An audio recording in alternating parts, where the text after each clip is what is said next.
Basically دیکھیں دو چیزیں ہیں، ایک یہ کہ کیا اہل حدیث علماء میں کوئی ذوق تصوف تھا تو تھا.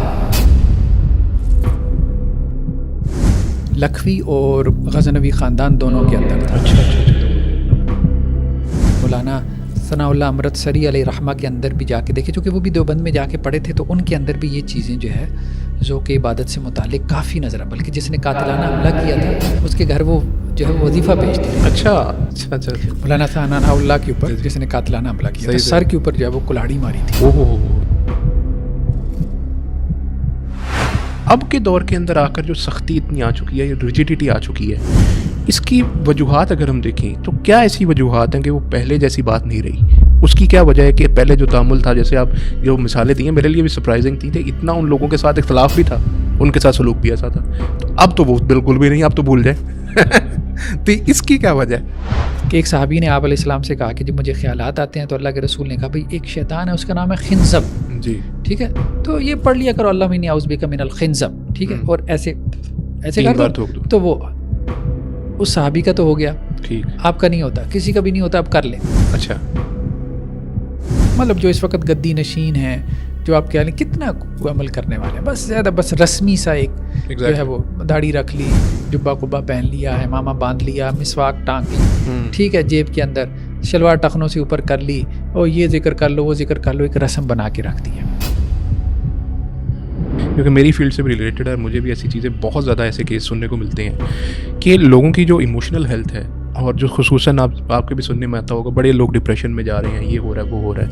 سب سے پہلے یہ کہ کیا یہ بھی کوئی ایک روحانی بیماری ہے؟ وہ کمزور انسان ہے جو کہتا ہے کہ جی میں لڑ نہیں سکتا آزمائش کے ساتھ، ٹھیک ہے، اس کے اندر ایمان کی کمی ہے. اس لیے آپ علیہ السلام نے ایسے شخص کی جنازہ بھی نہیں پڑھائی. لوگ اکثر اس پہ محنت کرتے ہیں، کہتے ہیں وہ وظیفہ بتاؤ کہ میرے قدموں میں آ جائے، محبوب قدموں میں، کہ میرے مسئلے حل ہو جائیں. بالکل. ناظرین کرام، السلام علیکم ورحمۃ اللہ وبرکاتہ. میں آپ کا ہوسٹ ڈاکٹر عمر فاروق سعید ریشنل ریفلیکشنز کے ایک نئے ایپیسوڈ کے ساتھ آپ کی خدمت میں حاضر ہوں.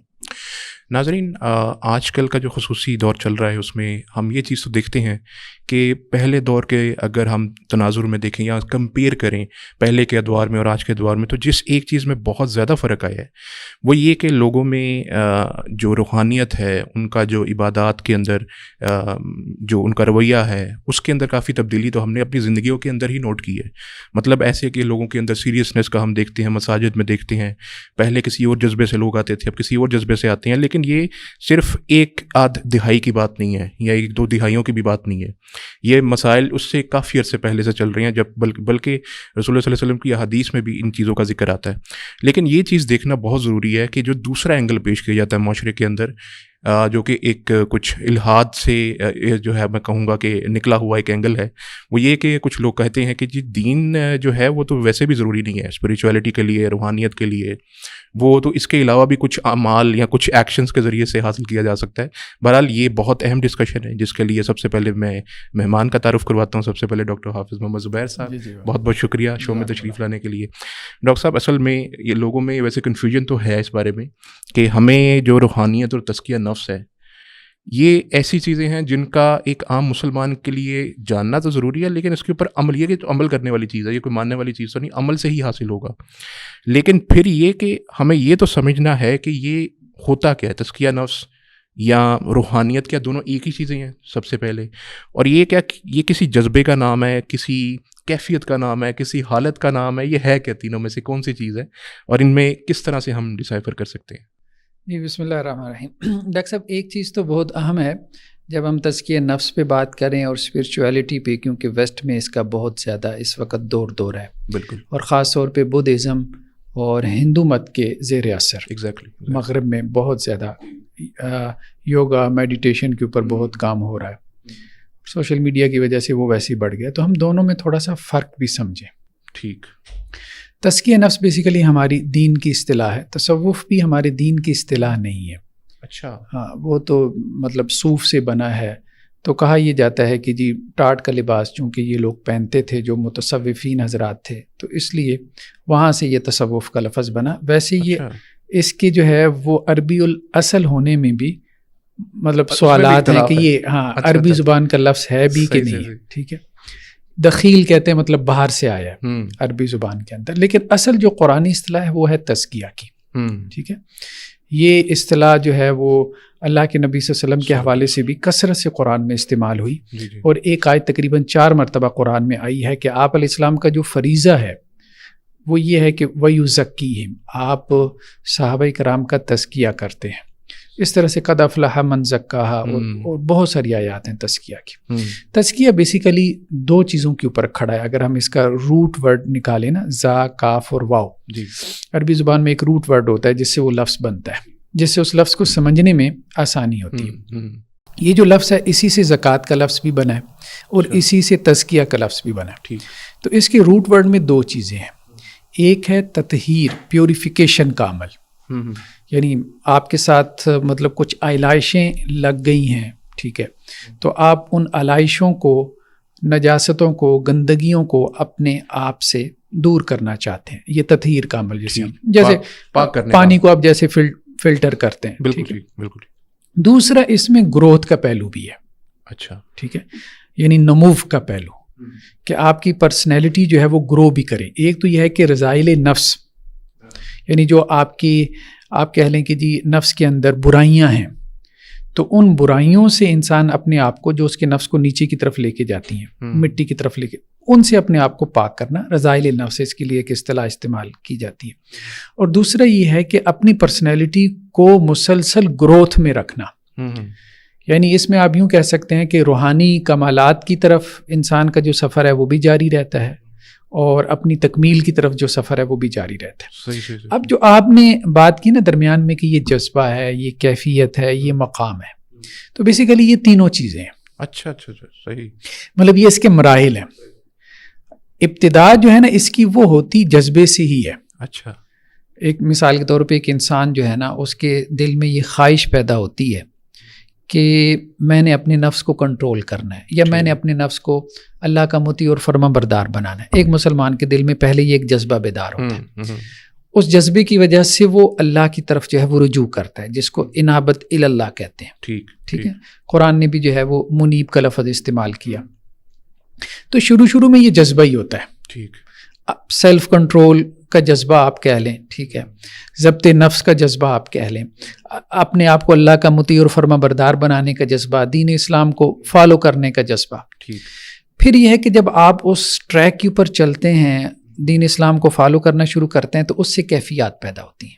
ٹھیک ہے، وہ صبر کی کیفیت ہو سکتی ہے، مطلب شکر کی کیفیت ہو سکتی ہے، اللہ سے محبت کی کیفیت ہو سکتی ہے، خوف کی کیفیت ہو سکتی ہے. یہ جو کیفیات ہوتی ہیں نا، یہ حالت کہلاتی ہے. یہ عارضی ہوتی ہے، ٹیمپریری ہوتی ہے. اچھا. کبھی آپ کے اوپر خوف کی کیفیت ہے تو آپ رو رہے ہیں نماز میں، کبھی جو ہے وہ مطلب ہر وقت تو وہ کیفیت نہیں رہتی، وہ بدل جاتی ہے. تو وہ یہی ہے، کبھی اللہ سے محبت محسوس ہو رہی ہے، کبھی نہیں ہو رہی، تو عمل میں بہتری آ جاتی ہے، کیفیات اچھی ہوں تو. بالکل. پھر ایک وقت ایسا آتا ہے کہ یہ کیفیات ایک مقام پہ جا کے ٹھہر جاتی ہیں. اچھا. اس کو پھر حضرات صوفیاء ایک اصطلاح استعمال کرتے ہیں مقام کی. اچھا. مقام مطلب اب جس جگہ پہ آپ ٹھہر گئے. ٹھیک ہے، یعنی جب آپ کی کیفیت جو ہے نا وہ مستقل ہو جاتی ہے، پھر اس کو مقامات کہتے ہیں، یا منازل بھی کہہ دیتے ہیں. اچھا. ٹھیک ہے، منازل السائرین جو کتاب ہے نا، اس کی شرح کی امام ابن قیم نے مدارج السالکین کے نام سے منازل، مقامات، مدارج. ٹھیک ہے، مطلب اللہ کی طرف اس کے لیے اصطلاح استعمال ہوتی ہے سیر اللہ. اللہ کی طرف جو ہے ایک سالک جو ہے وہ سفر کر رہا ہے، صحیح چل رہا ہے، اللہ کی طرف چل رہا ہے. بیسیکلی یہ ہے نا، اللہ کی طرف ہمارا سفر ہے. بیسیکلی اللہ کی قربت کی منزلیں طے کر رہے ہیں. ٹھیک ہے، انسان اللہ سے دور ہے تو گویا اس نے اللہ کی طرف جانا ہے. اب درمیان میں مختلف مقامات ہیں، مائل سٹونز ہیں. ٹھیک ہے، جہاں انسان ٹھہرتا ہے. جب سفر کرتا ہے تو انسان درمیان میں ٹھہرتا ہے. تو یہ مقامات ہیں. جیسے آج کل ہم مدارج السالکین کا مطالعہ کر رہے ہیں ابن قیم کی. ہمارا جو شارٹ درس نظامی کا کورس ہے 4 سال کا، اس میں مدارج السالکین نصاب میں ہے. تو اس میں ہم مقام الزہد پڑھ رہے. اچھا. حدیث کے اندر کتاب الزہد چلتا ہے چیپٹر، یہاں ہے مقام الزہد چلتا ہے. اچھا. مقام مطلب یہ ہے کہ یہاں جا کے جب زہد جو ہے نا آپ کے اندر وہ کیفیت مستقل طور پہ طاری ہو گئی، یعنی 24/7، اس کو پھر وہ مقامات کہتے ہیں. اچھا اچھا. تو شروع جذبے سے ہوتا ہے. جذبہ جو ہے وہ آپ کہہ لیں کہ کیفیت میں حالت میں ڈھلتا ہے جو ٹیمپریری ہوتی ہے, عارضی ہوتی ہے. ٹھیک ہے. پھر آہستہ آہستہ جو ہے وہ سالک ایک خاص جو ہے وہ مقام یعنی وہ ٹھہر جاتا ہے, وہ چیز اس کے اندر کیفیت مستقل طور پر جو ہے وہ پیدا ہو جاتی ہے. اس کو مقامات کہتے ہیں. پھر مقامات میں پھر درجات ہیں, یہ مقام ہے, پھر اس کے بعد یہ ہے, پھر یہ ہے. ٹھیک ہے, تو وہ درجات طے کرتا رہتا ہے. اچھا, مزے کی بات یہ کہ ملحدین کے ہاں نا یہ چیز ان کو پتہ چل گئی کہ اس کے بغیر گزارا نہیں ہے, تو انہوں نے نا ایک اصطلاح نکال لی, spiritual but not religious, SBNRS, اصطلاح نکال لی کہ یہ جو ہے نا اب یہ دینی لوگ جو ہیں ان کے پاس سب سے بڑا جو ہتھیار ہے نا وہ یہ کہ ہم روحانیت, اسپریچولیٹی جو ہے اس کی دعوت دیتے ہیں اور اس کے بغیر انسان کا گزارا نہیں ہے. انہوں نے بتانے کی کوشش یہ کی ہے, سوال یہ کہ وہ یہ کہتے ہیں یہ ایک فیلنگ کا نام ہے. آپ جب آپ کی جو روح ہے وہ ایک ایٹ پیس فیل کرتی ہے کہ اب مجھے پیس حاصل ہو گیا ہے, تو یہ کسی نہ کسی, میں یوگا سے کر لوں, میں کسی, آپ کو اس سے کیا اعتراض ہے, میں کسی عمل سے کر لوں, میں کسی ایکسرسائز سے کر لوں, میں سوریہ نمسکار سے وہ کرتے ہیں نا وہ اس سے کر لوں, تو وہ کہتے ہیں بس یہ ایک فیلنگ ہے, انسان جب ایٹ پیس فیل کرے بس ٹھیک ہے. تو یہی ہے روحانیت, یہی ہے اسپریچولیٹی. یہ کیا آپ اس پہ کہیں گے؟ دیکھیں روحانیت جو ہے نا ان کے نزدیک جو وہ ڈیفائن کر رہے ہیں یہی ہے. لیکن ہمارے نزدیک یہ تزکیہ نفس نہیں ہے. اس بات کو سمجھنے کی ضرورت ہے. دیکھیں دونوں کے گولز ڈفرینٹ ہیں. تزکیہ نفس کا مقصد, منزل, گول ڈفرینٹ ہے. روحانیت کا منزل, مقصد, گول ڈفرینٹ ہے. جیسے وہ اسپرچولیٹی کہہ رہے ہیں. اسپرچولیٹی کا جو مقصد ہے نا, یعنی جہاں وہ پہنچنا چاہتے ہیں وہ ہے سکون, خوشی, پرسوٹ آف ہیپینس. وہ مادے سے نہیں مل رہی تھی تو انہوں نے کہا اسپرچولیٹی سے مل جائے. بالکل ٹھیک. ہمارے یہاں تزکیہ نفس کا مقصد ہے آسان الفاظ میں پلیئر آف اللہ, اللہ کو راضی کرنا, اللہ کو خوش کرنا. ہو سکتا ہے بعض اوقات وہ کراہت نفس سے حاصل ہو رہا ہو, اچھا میرے اندر کی بے چینی سے حاصل ہو رہا ہو. کتب علیکم القتال وہو کرہ لکم, اللہ نے تمہارے اوپر لڑائی فرض کر دی. جیسے وہ شروع میں جب جہاد جو ہے وہ فرض کیا گیا, کیا کہا گیا, یہ تمہیں بری لگے گی, تمہیں یہ اچھا نہیں لگے گا. ٹھیک ہے. اچھا اب آپ ایک اور, میں ایک سادہ سی مثال دیتا ہوں جس سے ہمارے دین کا جو میکانزم ہے اس کو سمجھنے میں فرق ملے گی, اور یہ فرق بھی اچھے سے سمجھ میں آئے گا. تزکیہ, جب میں اکیلے میں قرآن مجید کی تلاوت کرتا ہوں, میں آپ کوئی بھی, بالکل ٹھیک, ایک انسان جو ہے نا وہ ایک کیفیت پیدا ہوتی ہے, روزانہ تلاوت کرتا ہے, خاص وقت میں کچھ نہ کچھ بہتری پیدا ہوتی ہے. اب یہ ہے کہ میرا چھوٹا بچہ ہے, وہ حفظ کر رہا ہے. ٹھیک ہے. اب جب میں اس کو وہی ٹائم جو میں 1 گھنٹہ اپنی تلاوت میں لگاتا تھا, میں نے کہا میں اس کو سبق یاد کرواتا ہوں. ٹھیک. اب جب میں اس کو سبق یاد کروانے لگا تو اب ظاہری بات ہے بچہ ہے, وہ اس طرح سے نہیں یاد کر پا رہا. ٹھیک ہے. میمورائزیشن کے مسائل ہیں. اب میں اس کو ڈانٹ رہا ہوں, وہ بھی آگے سے منہ بسو رہا ہے. ٹھیک ہے. صحیح. اب یہاں کوئی کیفیت پیدا نہیں ہو رہی اس تعلیم کے عمل میں. میں جو اپنے طور پہ تلاوت کر رہا تھا اس میں کیفیت پیدا ہو رہی تھی. ٹھیک ہے. ایک آپ کہہ لیں سکون یا اطمینان یا خوشی کی کیفیت, جو بھی آپ کہہ لیں, یا پیس, کچھ بھی آپ کہہ لیں.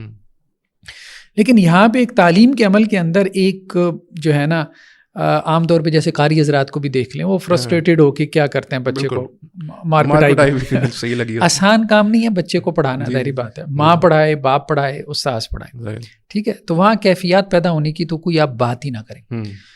لیکن اب اس میں سے اللہ کی نظر میں کیا چیز مستحسن ہے, کیا مستحب ہے, کیا پریفرڈ ہے کہ میں وہ 1 گھنٹہ اپنے بچے کی تربیت پہ لگاؤں کہ جس میں مجھے کوئی کیفیت حاصل نہیں ہو رہی, یا میں وہ 1 گھنٹہ خلوت نشیں ہو کے بیٹھ جاؤں.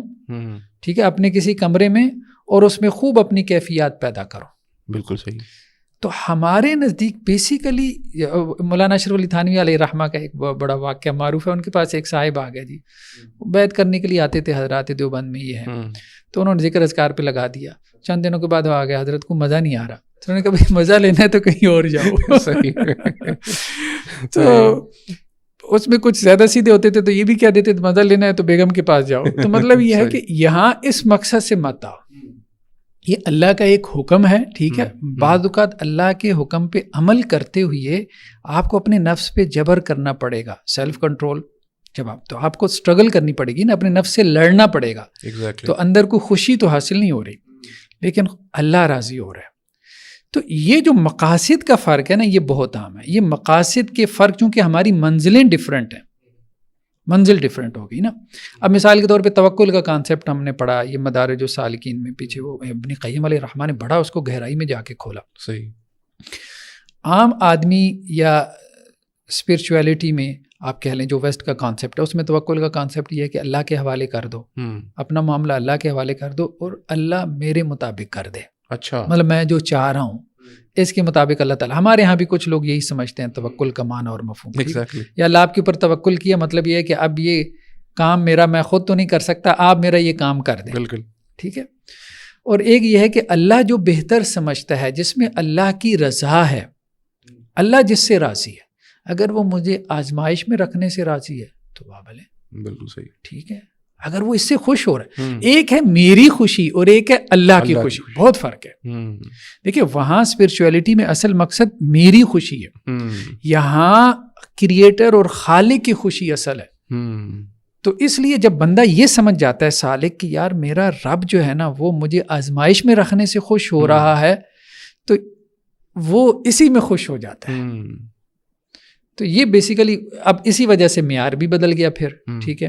مطلب مقاصد اور منازل جب بدل گئیں تو اس کو چیک کرنے کا معیار بھی بدل گیا. ہمارے یہاں پھر یہ کہ کتاب و سنت کے مطابق ہو, ان کے یہاں پھر طریقہ کار بھی بدل گیا. وہ یوگا میڈیٹیشن کی طرف چلے گئے, ہم جو ہے وہ تقویٰ کی طرف چلے گئے, زہد کی طرف چلے گئے, عبادات کی طرف چلے گئے, اخلاق کی طرف چلے گئے.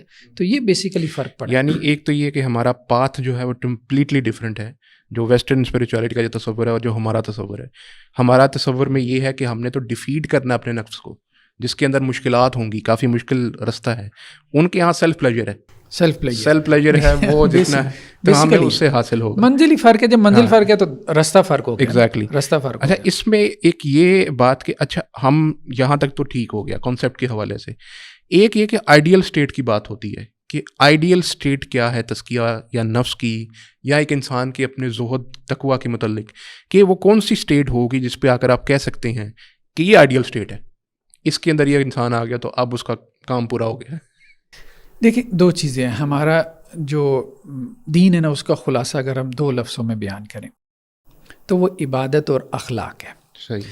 عبادت ہمارے تعلق کی وہ جہت اور ڈائمنشن ہے جو اللہ کے ساتھ ہمارا تعلق ہے, خالق کے ساتھ ہے, کریٹر کے ساتھ. اور اخلاق وہ ہے جو ہمارا انسانوں کے ساتھ ہے, یعنی یا کریٹر ہے یا کریشن ہے, دو ہی. تو اللہ کے ساتھ ہم اپنے تعلق کو بہتر بنا لیں, انسانوں کے ساتھ اپنے تعلق کو بہتر بنا لیں, یہ تزکیہ نفس ہے. اچھا اللہ کے ساتھ تعلق کیسے بہتر ہوگا؟ عبادت میں احسان کی کیفیت لے آؤ.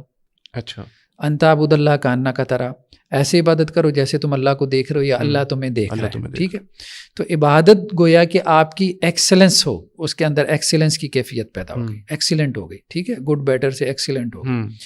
دوسرا یہ کہ انسانوں کے ساتھ جو آپ کا تعلق ہے اس میں بہتری لے آؤ, وہ پھر اخلاق کا دائرہ کار ہے. اخلاق میں پھر دو چیزیں ہیں, رذائل سے یعنی برے اخلاق سے اپنے آپ کو بچاؤ, اپنی تطہیر کرو. ٹھیک ہے. پیوریفائی کرو اپنے آپ کو. ٹھیک. اور اچھے اخلاق سے اپنے آپ کو آراستہ کرو. اچھا. ٹھیک ہے. مطلب سچائی کی جو قدر ہے, ٹھیک ہے, سچ بولو. اور اسی طرح سے جو ہے وہ سخاوت کی قدر ہے, ٹھیک ہے, لوگوں کے اوپر خرچ کرو. بخل کی قدر اس کو اپنے آپ سے نکالو. حسد تکبر کو اپنے آپ سے نکالو. تو بری اقدار کو اپنے آپ سے نکالو. اچھا انہوں نے جو ہے نا جیسے یہ اپنا کیا نام تھا اس کا, کارل ینگ, اس نے ایک اصطلاح استعمال کی انڈیویجویشن کی, کہ انسان کا ظاہر اور باطن جو ہے نا وہ ایک جیسا ہو جائے. بیسیکلی یہ ان کا مقصد یہ تھا کہ یہ ہمارے نزدیک جو ہے نا, اچھا میسلو نے ایک اصطلاح استعمال کی سیلف ایکچولائزیشن کی, کہ انسان کی جو بہترین صلاحیت یا پوٹینشیل ہے نا وہ اس کو پالے. ٹھیک ہے. مطلب آپ کے اندر پوٹینشیل بہت ساری ہوتی ہے نا, آپ اس کو ایکچولائز نہیں کر پاتے نا, تو آپ اپنی چھپی ہوئی پوٹینشیل کو ایکچولائز کر لیں. تو یہی بیسیکلی مطلب سارا وہ آپ دیکھ لیں ان کا پرسپیکٹو سارا میٹیریلسٹک ہے, مادی ہے. ایگزیکٹلی. ہمارا وہ والا نہیں ہے.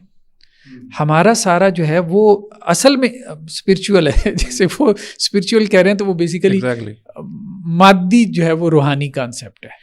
اچھا ہمارے یہاں اصل میں یہ بھی آپ نے جیسے دو اس کے حصے بتائے نا, ایک تو اپنا اور یہ اخلاق کا جو آپ نے پارٹ بتایا ہے, میرا خیال ہے لوگوں میں مسکنسیپشن ہے، وہ اخلاق وغیرہ کا تو وہ تصور ہی نہیں کرتے. وہ تو کہتے ہیں بس میں نے نماز پڑھ لی، میں تو تہجد گزار تو ہوں نا. اب وہ اخلاق کا کیا ہے، وہ کسی سے جو مرضی لگاؤں، میں فراڈ لگاؤں، یہ کروں وہ کروں، کوئی فرق نہیں پڑتا. تو یعنی آپ نے تو اس کا لازمی جز بتایا کہ یہ اخلاق بھی تزکیہ کا ہی جز ہے. اس کو حاصل کریں گے لوگوں کے ساتھ معاملات کو تو پھر ہی حاصل ہوگا. بالکل یعنی خالی اپنے اوپر کام کر کے کچھ نہیں ہوگا. ایسے ہی بالکل ایسے جب تک آپ دوسروں کے ساتھ معاملات کو ٹھیک. یہ بہت امپورٹنٹ پوائنٹ ہے. اچھا ہمارے یہاں پھر یہ بھی ایک مسکنسیپشن ہے، ایک سب سے اہم بات، ویسے تھوڑی سی کنٹروورشل اس اعتبار سے بھی ہے کہ لوگوں میں دو آراء ہیں اس میں. بہت خانقاہیں، بہت بزرگ ایسے ہیں اس معاشرے میں بھی، ہمیشہ سے رہے ہیں، جن کے مختلف ایسے اعمال ہیں، کچھ وہ ایسی کچھ چیزیں کرتے ہیں.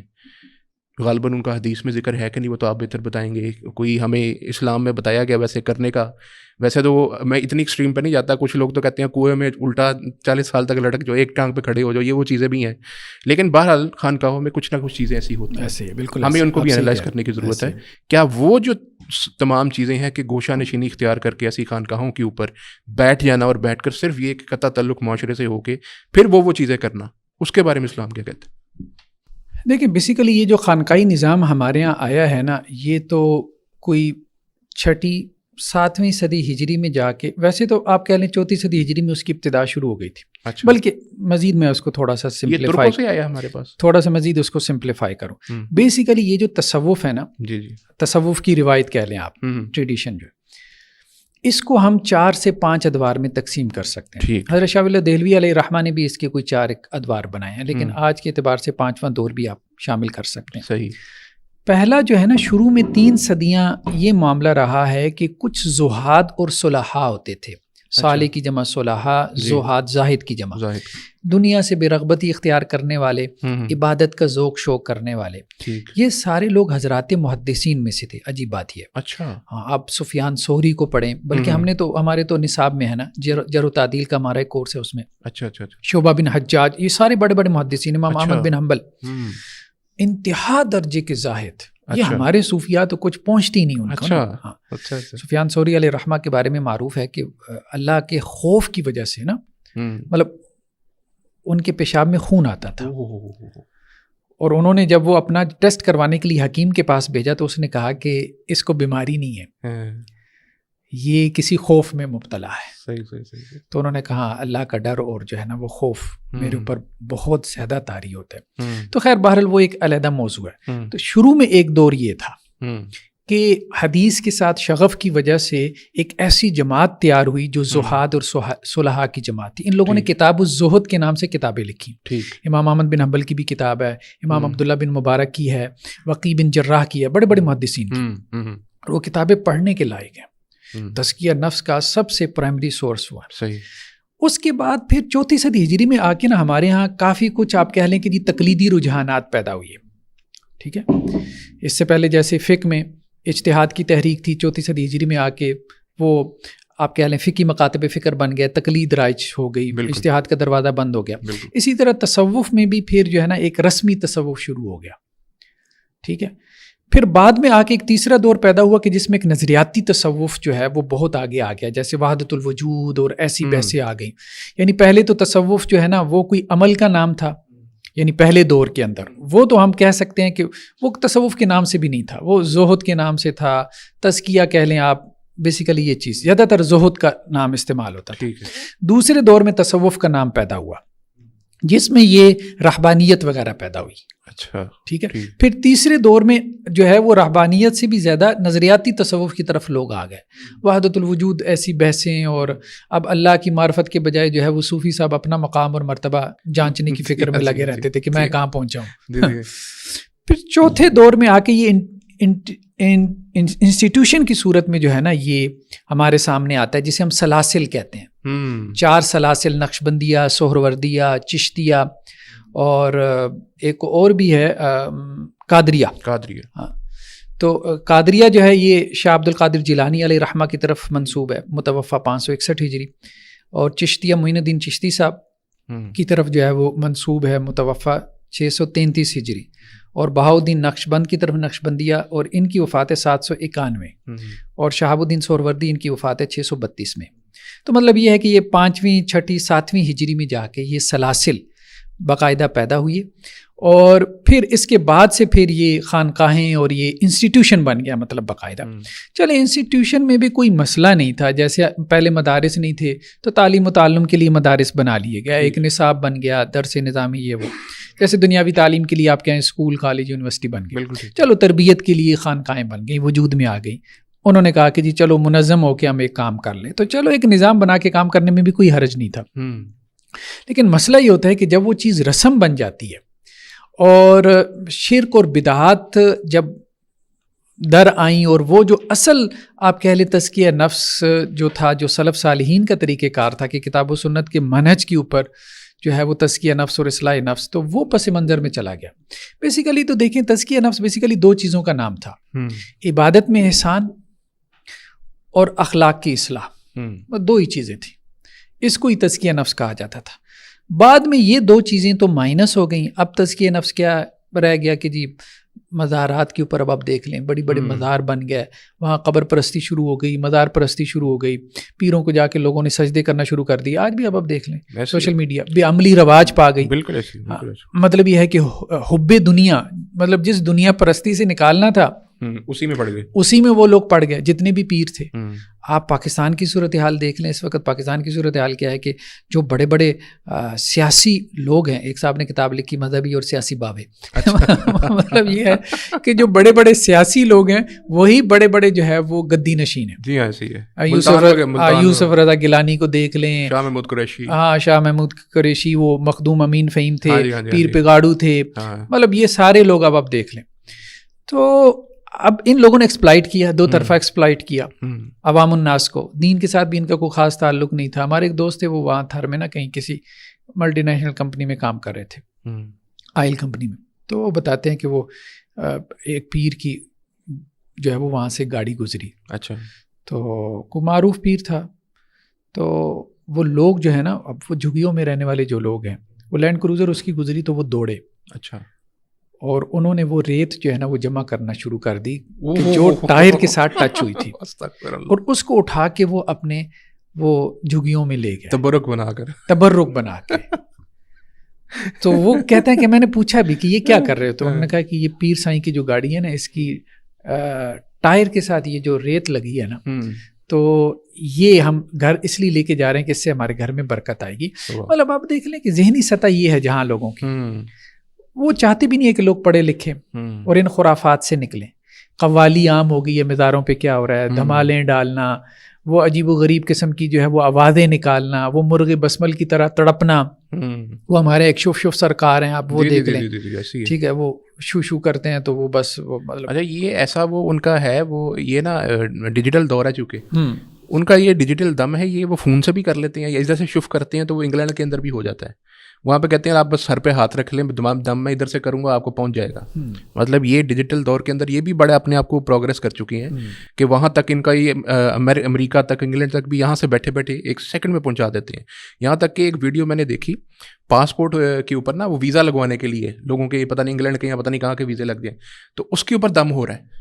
شف سرکاری کر رہے تھے, اس پہ دم کر رہی ہیں کہ یہ میں دم کروں گا تو آپ کا ویزا لگ جائے گا.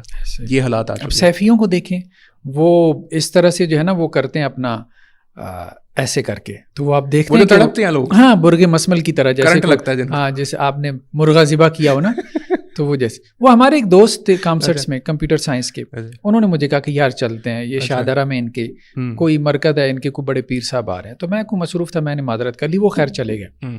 تو کہتے ہیں میں جا کے بیٹھ گیا, میں نے کہا جی مجھے بھی تھوڑا مطلب یہ کرنٹ لگائیں. تو وہ کہتے ہیں وہ آدھا گھنٹہ لگا رہا وہ بندہ, لیکن مجھے نہیں کرنٹ لگا سکتا. بلاخر کہتے ہیں آپ کہاں سے آئے ہو, کیا کرتے ہو. تو مطلب یہ ہے کہ جو ضعیف الاعتقاد قسم کے لوگ ہوتے ہیں نا, جو خود کیفیات تو دیکھیں نا, اب آپ سوچیں گے ہپناٹائز لوگ کر لیتے ہیں اب اس قسم کی ساری سائنس. اور کئی کرسچنس کو میں نے دیکھا سوشل میڈیا میں, وہ اس طرح سے کرنٹ لگا رہے ہوتے ہیں پورے مجمع کو. ایسے ہی ہے. تو اس کا کوئی تعلق وہ ایمان سے نہیں ہے, یہ سارا جو ہے وہ مداری پن ہے, سیدھی سی بات ہے. ایک بار وہ میرے نظر سے آئزیک ٹی وی کر کے ایک چینل ہے, جیسے ان کا ہمارے یہاں پہ مذہبی چینلز بھی ہیں, یہ مسیحیوں کا بھی ایک چینل ہے ٹی وی کے اوپر آتا ہے آئزیک ٹی وی. اس کے اوپر سیم 100% جیسے یہاں پر وہ کرنٹ لگاتے ہیں نا, وہ سیم وہ جو ان کے پادری صاحب تھے وہ لوگوں کو اسٹیج پہ بلاتے تھے اور ویسے ہی کرنٹ لگا رہے تھے. وہ بھی ایسے تڑپ رہے تھے, یعنی اتنی اس کے اندر مماثلت ہے. میں حیران ہو گیا دیکھ کر, بھائی بڑی بات ہے, ان کے اندر بھی یہ چیز پائی جاتی ہے, کرنٹ تو مشترک ہے. اب اس میں یہ ہم نے جن صورتوں کو ڈسکس کیا, آپ نے اس سے پہلے کچھ سلاسل کا ذکر کیا تھا, تو میں اس میں ایک یہ بھی سمجھنا چاہ رہا تھا کہ ان سلاسل کی جو بنیاد پڑی تھی وہ اسی بنیاد پہ تھی کہ یہاں پر تزکیہ اور یہ والے اعمال جو ہے اکٹھے ہو کے کریں گے لوگوں کی. ان لوگوں نے کیوں اس کی شروعات کی تھی, اس کے پیچھے ان کا مقصد کیا تھا, اور لوگوں نے مقصد کیا بنا لیا, اور پھر یہ جو جائز ناجائز صورتیں ہیں جو اسی سلاسل کے اندر سے نکل کر بعد میں آنے والے لوگوں میں آئیں, وہ کچھ جو صورتیں ہیں اس کا ہمیں کیا اس کا انکار کرنا چاہیے, اس کا مطلب رد کرنا چاہیے, یا پھر یہ کہ اوپن ہے چلو ٹھیک ہے جس کو جیسے بھی حاصل ہوتی ہے ہو جائے روحانیت, کوئی مسئلہ نہیں, کیا کرنا چاہیے اس میں؟ دیکھیں اصل بات یہ ہے کہ وہاں جو خانقاہی نظام پیدا ہوا تھا نا, تو بگاڑ آہستہ آہستہ آتا ہے, ایک دم سے نہیں آتا. کوئی بھی روایت جب شروع ہوتی ہے نا تو ایک دم سے اس میں بگاڑ نہیں آتا. اور پھر میں یہ سمجھتا ہوں کہ ہمیں اصلاح کی پوزیشن لینی چاہیے, کسی روایت کی انکار کی نہیں. اچھا دیکھیں نا, ہمارے ہاں دو پوزیشنز ہیں. اب مثال کے تصوف ایک روایت ہے, فقہ ایک روایت ہے, ٹھیک ہے. ہمارے ہاں جیسے برصغیر میں ایک پوزیشن یہ پیدا ہوئی کہ فقہ کی روایت کا ہی انکار کر دو, اور ایک یہ تھا کہ نہیں, فقہ جو ائمہ کی فقہ ہے اس کو کتاب و سنت پہ پیش کرو, جو کتاب و سنت کے موافق ہے اس کو ایکسیپٹ کر لو, باقی کو سائڈ پہ کر. یہ اصلاح کی پوزیشن تھی. اچھا, ہمارے ہاں سلفی حضرات میں ایک پوزیشن پیدا ہوئی تصوف کے حوالے سے کہ سائڈ پہ کر دو, سب خرافات ہے, ضرورت ہی نہیں ہے تصوف کی, جلا دو تصوف کی کتابیں, ٹھیک ہے. میں یہ سمجھتا ہوں, میں اور یہ ابن تیمیہ علیہ رحمہ کا بھی یہی رجحان ہے کہ اصلاح کی پوزیشن لو. اچھا, سب خرافات نہیں ہے, ٹھیک ہے. یعنی جیسے ہمارے ہاں وہ آیا تھا نا گڈ اینڈ بیڈ طالبان کا کانسیپٹ, تو اچھے لوگ بھی ہیں. اب جیسے حضرت جنید بغدادی علیہ رحمہ کے بارے میں ابن تیمیہ جب تبصرہ کرتے ہیں کہتے ہیں سید الطائفہ, ٹھیک ہے. اور ابن قیم کی بھی مدارج السالکین دیکھ لینا تو اس میں حضرات صوفیاء کے اقوال نقل کرتے ہیں, ان کے جو بڑے ہیں, سری سکتی کا یہ کہنا ہے, فلاں کا یہ کہنا ہے, فلاں کا یہ کہنا ہے, اور اقوال میں گہرائی ہوتی ہے. اچھا, تو مطلب یہ ہے کہ فرق کرنا چاہیے میرے خیال میں. کچھ ایسے ہیں جو زیادہ ڈی ٹریک ہو گئے. اب جیسے یہ جو نظریاتی تصوف ہے نا, اس سے تو لا تعلق ہی کریں, کیونکہ تصوف کا یہ موضوع ہی نہیں تھا. تصوف بیسیکلی تھا اخلاق اور عمل کی اصلاح کا نام, نہ کہ جو ہے نا وہ آپ عقائد جو ہے نا وہ نئے نئے وضع کریں, وحدت الوجود کے نام سے, وحدت الشہود کے نام سے. یہ تو بعد کی بدعت ہیں ٹھیک ٹھیک جو پیدا ہوئی ہیں. شروع کے متصوفین میں بھی یہ نہیں تھی. ایون کہ جو الحلاج تھا اس کے اوپر بھی حضرت جنید بغدادی علیہ رحمہ نے تنقید کی. اس پہ تو تکفیر نہیں کی تھی, اس پہ تنقید انہوں نے کی, ویسے تو اس کی تکفیر کی گئی تھی نا. اس نے انا الحق کا نعرہ لگایا, پھر اس کو جو ہے وہ فقہا نے جو ہے وہ اس کے قتل کا فتویٰ بھی دیا تھا, ٹھیک ہے. تو اب وہ جو تصوف ہے الحلاج کا, یا یہ جو ہے نا اپنا ابن عربی وغیرہ کا, اس کا انکار کرنا چاہیے. باقی وہ جو تصوف ہے جو وہ کہتے ہیں کہ جی طریقت جو شریعت کے مطابق ہے, جیسے حضرت جنید بغدادی علیہ رحمہ وغیرہ کی, ٹھیک ہے, تو اس کا اقرار کرنے میں کوئی حرج نہیں ہے. دیکھیں بالکل انکار کی پوزیشن لے گے نا تو لوگ اس کو ایکسیپٹ نہیں کریں گے, ٹھیک ہے. اچھا, تو انکار کی پوزیشن لینے کے بجائے اس کی جو اچھی چیزیں ہیں, کوئی بھی چیز شرع محض نہیں ہوتی, کچھ نہ کچھ اس میں آپ کو اچھی چیزیں مل جاتی ہیں, اچھی چیزیں اس کی لے لیں, ٹھیک ہے. تو خانقاہی نظام کے اندر یہ تھا کہ انہوں نے یہ بات کہی کہ بھائی تعلیم کے علاوہ تزکیہ ایک علیحدہ ڈومین ہے, اور یہ میرے خیال میں ان کی سب سے بڑی کنٹریبیوشن تھی. ہمارے ہاں یہی سمجھا جاتا رہا, یا اب تک یہ سمجھا جاتا رہا ہے کہ بیسیکلی ٹیچر جو ہے وہ مینٹور بھی ہے, جو معلم ہے وہ مربی اور مزکی بھی ہے, حالانکہ دونوں میں بہت فرق ہوتا ہے. جس بندے نے آپ کو کتاب التہجد پڑھا دی ہے تو ضروری نہیں آپ تہجد پڑھنا شروع کر دیں. اب مثال کے طور پہ میں مدرسے میں ساری بچے کتاب التہجد پڑھتے ہیں مدرسے میں, ساری صحیح بخاری میں, تو کیا سارے پڑھنے سے تہجد گزار ہو جاتے ہیں؟ نہیں ہو جاتے, ٹھیک ہے. یا جو بھی وہ چیپٹر پڑھتے ہیں کیا اس پہ عمل کرنا شروع کر دیتے ہیں؟ نہیں. تو اس کا مطلب یہ ہے کہ تعلیم سے تزکیہ نہیں ہوتا, تربیت نہیں ہوتی. تربیت ایک علیحدہ فن ہے, اس کے رجال کار بھی علیحدہ ہے.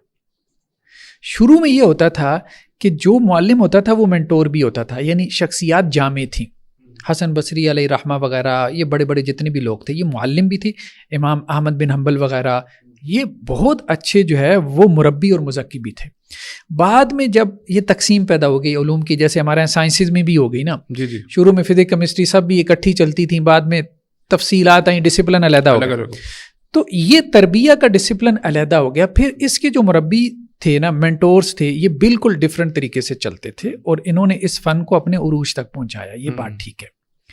اب جیسے دیکھیں ہمارے یہاں بر صغیر کی اگر آپ مثال لیں، سید احمد بریلوی علیہ رحمہ اور شاہ اسماعیل شہید علیہ رحمہ، تحریک شہیدین، وہ جو سکھوں کے ساتھ ان کا جہاد کا معاملہ ہوا سارا، حضرت شاہ اسماعیل شہید علیہ رحمہ بڑے عالم تھے، ٹھیک ہے، شاہ ولی دہلوی علیہ رحمہ کے پوتے بھی ہیں، جی جی، سید احمد بریلوی علیہ رحمہ سے، لیکن بیعت تھے ان سے. اچھا. تو جب یہ وہاں گئے نا ادھر پشاور کے علاقے میں جا کے انہوں نے وہ یہ سارا سفر کر کے وہاں پہ کچھ اپنی خلافت بھی قائم کی انہوں نے. تو ایک نماز کے بعد سید احمد بریلوی علیہ رحمہ کا درس ہوتا تھا اور شاہ صاحب سامنے بیٹھے ہوتے تھے، شاہ اسماعیل شہید علیہ رحمہ، اور وہ ہوتا تھا تربیت کا درس، تزکیہ کا.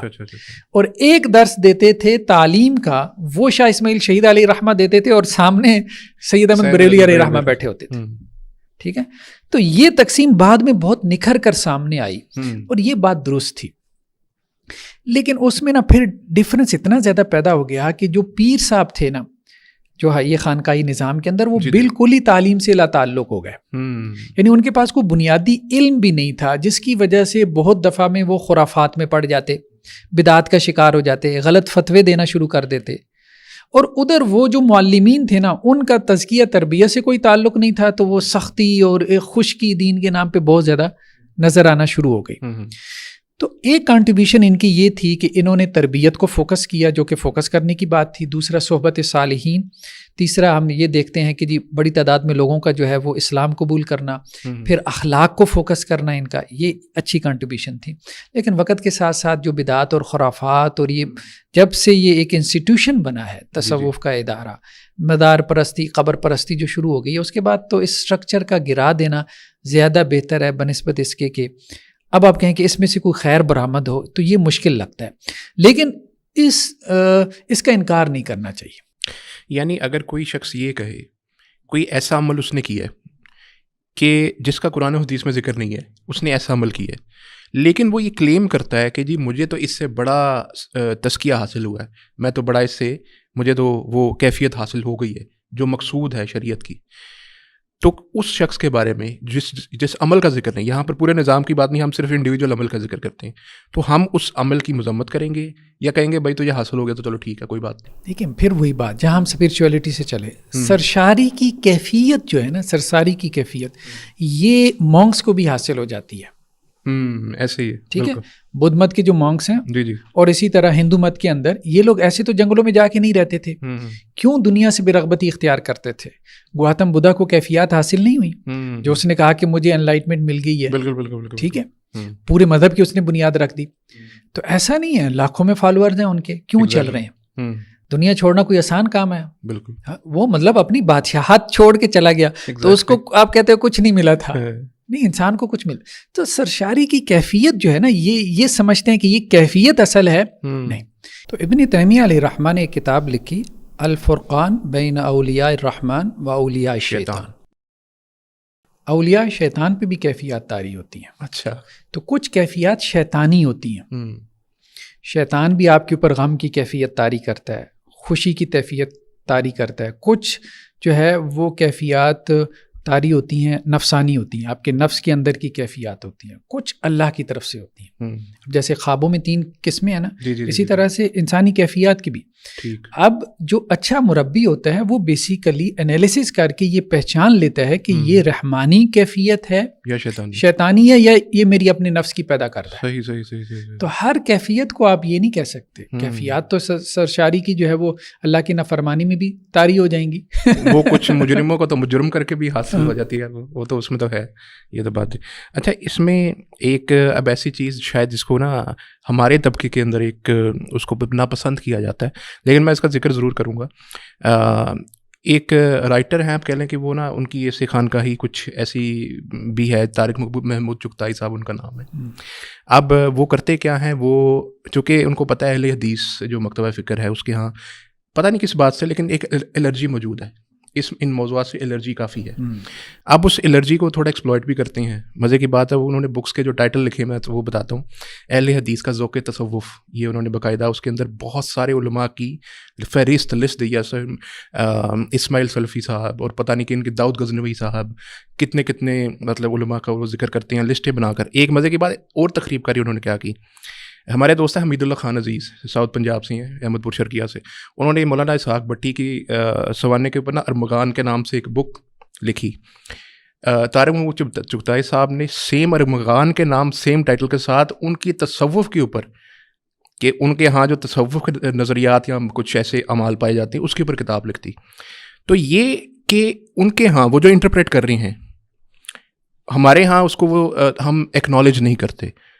غالباً وہ تو کہتی ہیں نا ان کا اہل حدیث کا ذوق تصوف ہے یہ تو ان کے ہاں تو تصوف بڑا پایا جاتا تھا، لیکن ہم اس کا انکار کرتے ہیں اور ہم اس کو نہیں مانتے. وہ پھر ریفرنس کہاں سے نکال کے لا رہے ہیں، وہ پھر یہ چیزیں کہاں سے لا رہے ہیں، یہ بہت بڑا سوال ہے. اچھا، وہ کافی ضخیم کتاب ہے جو ان کا ہے نا اہل حدیث کا، ہاں 2 جلدوں میں اہل حدیث کا ذوق تصوف، وہ ساری میں نے دیکھی ہے، بلکہ میں نے اس پہ تبصرہ کیا، وہ پبلش بھی ہوا. اچھا، غالباً محدث کے اندر پبلش ہوا ہوگا صحیح اس کتاب کے اوپر ہی. مسئلہ یہ ہے کہ ایک تو انہوں نے وہاں پہ شاہ ولی دہلوی علیہ رحمہ کے پورے کتابچے چھاپ دیے. اچھا، ہاں، وہ حوالے کے پورے کتابچے جو ان کے تعویذ گنڈے کے حوالے سے تھے اور سارے اس قسم کی بہت ساری چیزیں عملیات کے حوالے سے. حالانکہ عملیات کا تصوف سے کیا تعلق، کوئی تعلق نہیں. تصوف ہم نے کہا عبادت میں احسان اور اخلاق کو جو ہے وہ رذائل سے پاک کر کے اخلاق حسنہ سے آراستہ کرنا، یہ بیسیکلی تصوف تھا. باقی یہ سارا تو من گڑت تصوف ہے، جو ہندی تصوف اب آپ کہہ لیں، کہ جس نے ہمارے عقائد اور نظریات کو بگاڑ کے رکھ دیا، دین کو بگاڑ کے رکھ دیا. تو بیسیکلی دیکھیں 2 چیزیں ہیں. ایک یہ کہ کیا اہل حدیث علماء میں کوئی ذوق تصوف تھا، تو تھا. اچھا، لکھوی اور غزنوی خاندان دونوں کے اندر تھا. اچھا. ان لوگوں کی اپنی جو کتابیں ہیں نا، جیسے مولانا داؤد غزنوی علیہ رحمہ کی وفات پہ جو ہے ان کے بیٹے نے کتاب لکھی ہے، تو وہ کتاب پڑھنے کے لائق ہے. صحیح. ٹھیک ہے، وہ ہم نے کہیں مطلب اس کا تذکرہ بھی کیا، بلکہ پڑھائی بھی ہے کسی، مجھے اب یاد نہیں آ رہا وہ کیا، کوئی عقیدہ منہج کا ہمارا کورس چل رہا تھا کہ اس میں وہ چیزیں میں نے ڈسکس کی. تو ان 2 خاندانوں کے اندر یہ رہا ہے. مولانا عبداللہ غزنوی علیہ رحمہ یہ چونکہ وہاں سے آئے تھے افغانستان سے یہاں پر، اور ان کے جو مطلب پیر تھے جن سے یہ بیعت تھے وہ بھی نقش بندی سلسلے سے تھے. صحیح. پھر ان کے بیٹے جو ہے وہ پھر عبد الجبار غزنوی، پھر ان کے بیٹے داؤد غزنوی. تو یہ ان لوگوں کے اندر رہا ہے، غزنوی خاندان کے اندر کافی زیادہ، اور اس کے اثرات بھی ہیں. اچھا، مطلب ان کی عبادت اور ان کی جو ہے نا وہ کیفیات وہ پاس بیٹھنے سے بدل جاتی تھی. یہ لوگوں نے مطلب چیزیں نقل کی ہیں. جیسے مولانا عبداللہ غزنوی علیہ رحمہ کے بارے میں ایک بڑا معروف قول ہے ان کے استاذ کا، مولانا نذیر حسین دہلوی، جنہیں شیخ الکل فی الکل کہتے ہیں. جی.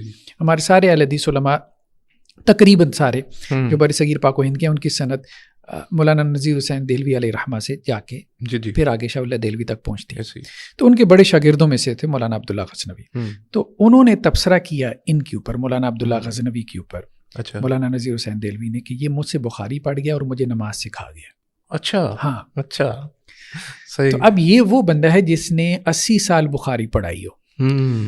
ٹھیک ہے، سارے کے بار علماء آپ کے اس کے جو ہے وہ شاگرد ہوں. وہ اپنے ایک شاگرد کے بارے میں کہہ رہے ہیں کہ مجھ سے بخاری پڑھ گیا اور مجھے نماز سکھا گیا. ان کی نماز دیکھ کے انہوں نے یہ بات کہی. صحیح، نماز دیکھی. اور ان کی نماز کا معاملہ کیا تھا کہ ایک مرتبہ وہ اپنے اس کے صحن میں جو ہے نا مسجد کے صحن میں نماز پڑھا رہے تھے، تو طوفانی بارش آ گئی. اتنی طوفانی بارش آئی کہ جتنے پیچھے نمازی تھے سوائے خادم کے غالباً سارے بھاگ گئے. اچھا، دوڑ گئے. مطلب کہ طوفانی بارش ہوئی. تو جب انہوں نے سلام پھیرا تو ان کا پہلا جملہ تھا، اوہو بارش ہوئی ہے، مجھے پتہ ہی نہیں چلا. اچھا، یہ ان کا جملہ تھا.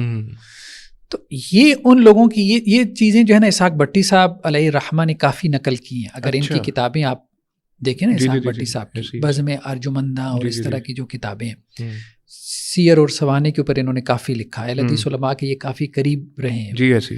تو وہاں آپ کو ذوق نظر آتا ہے.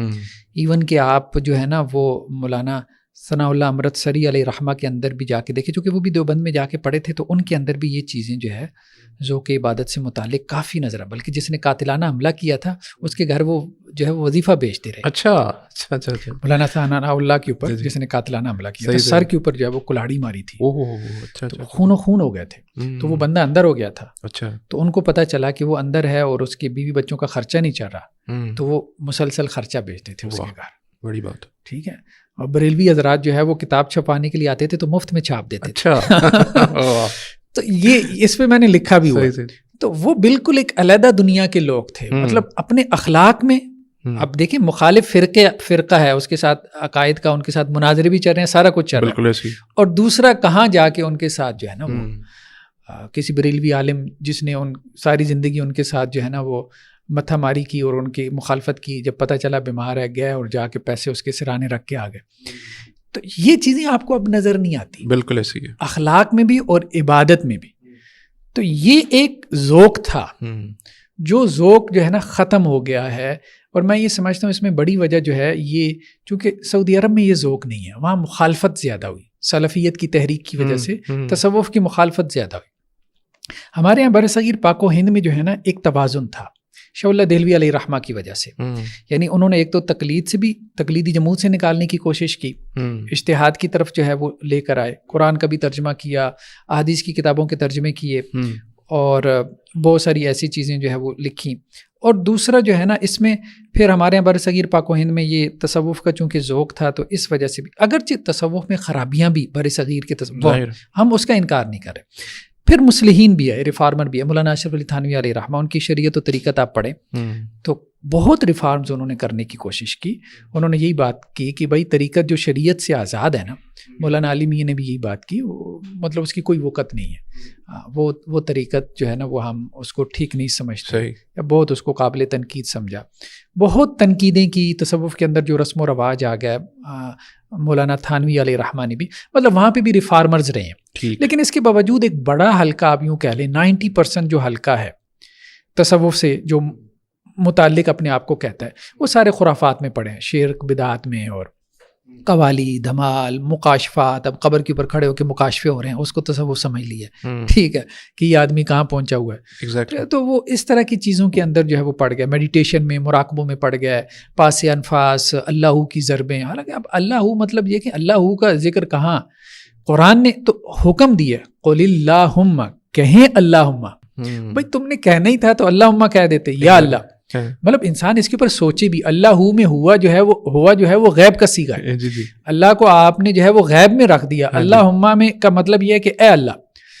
اللہ کو کم از کم اپنے خطاب میں لے کر آؤ, پریزنس میں لے کے آؤ, اس کو حضور میں لے کر آؤ, بجائے اس کے کہ اس کو غیاب کا موضوع بنا دو کہ وہ ہے ہی نہیں. تو اس سے کیا تمہارا اللہ سے تعلق قائم ہوگا. تو مطلب یہ ہے کہ وہ رسم و رواج میں بغیر سوچے سمجھے, ٹھیک ہے, اوپر سے چیزیں چلی آ رہی ہیں, آباء و اجداد کی تقلید میں یہ ساری چیزیں چل پڑیں. تو اب وہ رسمی تصوف رہ گیا ہمارے یہاں, صرف ڈھانچہ ہے بے روح قسم کا, جس کے اندر روح ختم ہو چکی ہے. باقی اس کی جو ضرورت ہے, میں یہ سمجھتا ہوں ضرورت ہے اس کی, کیونکہ اہل حدیث حضرات میں بھی خشکی زیادہ آ گئی. صحیح بات یہ ہے, مطلب سختی آ گئی ہے. تو یہ سختی اخلاق کی, اور بھی لوگ کہتے ہیں, میں نہیں صرف کہہ رہا, اور بھی لوگ کہتے ہیں یار ان میں سختی بڑی ہے.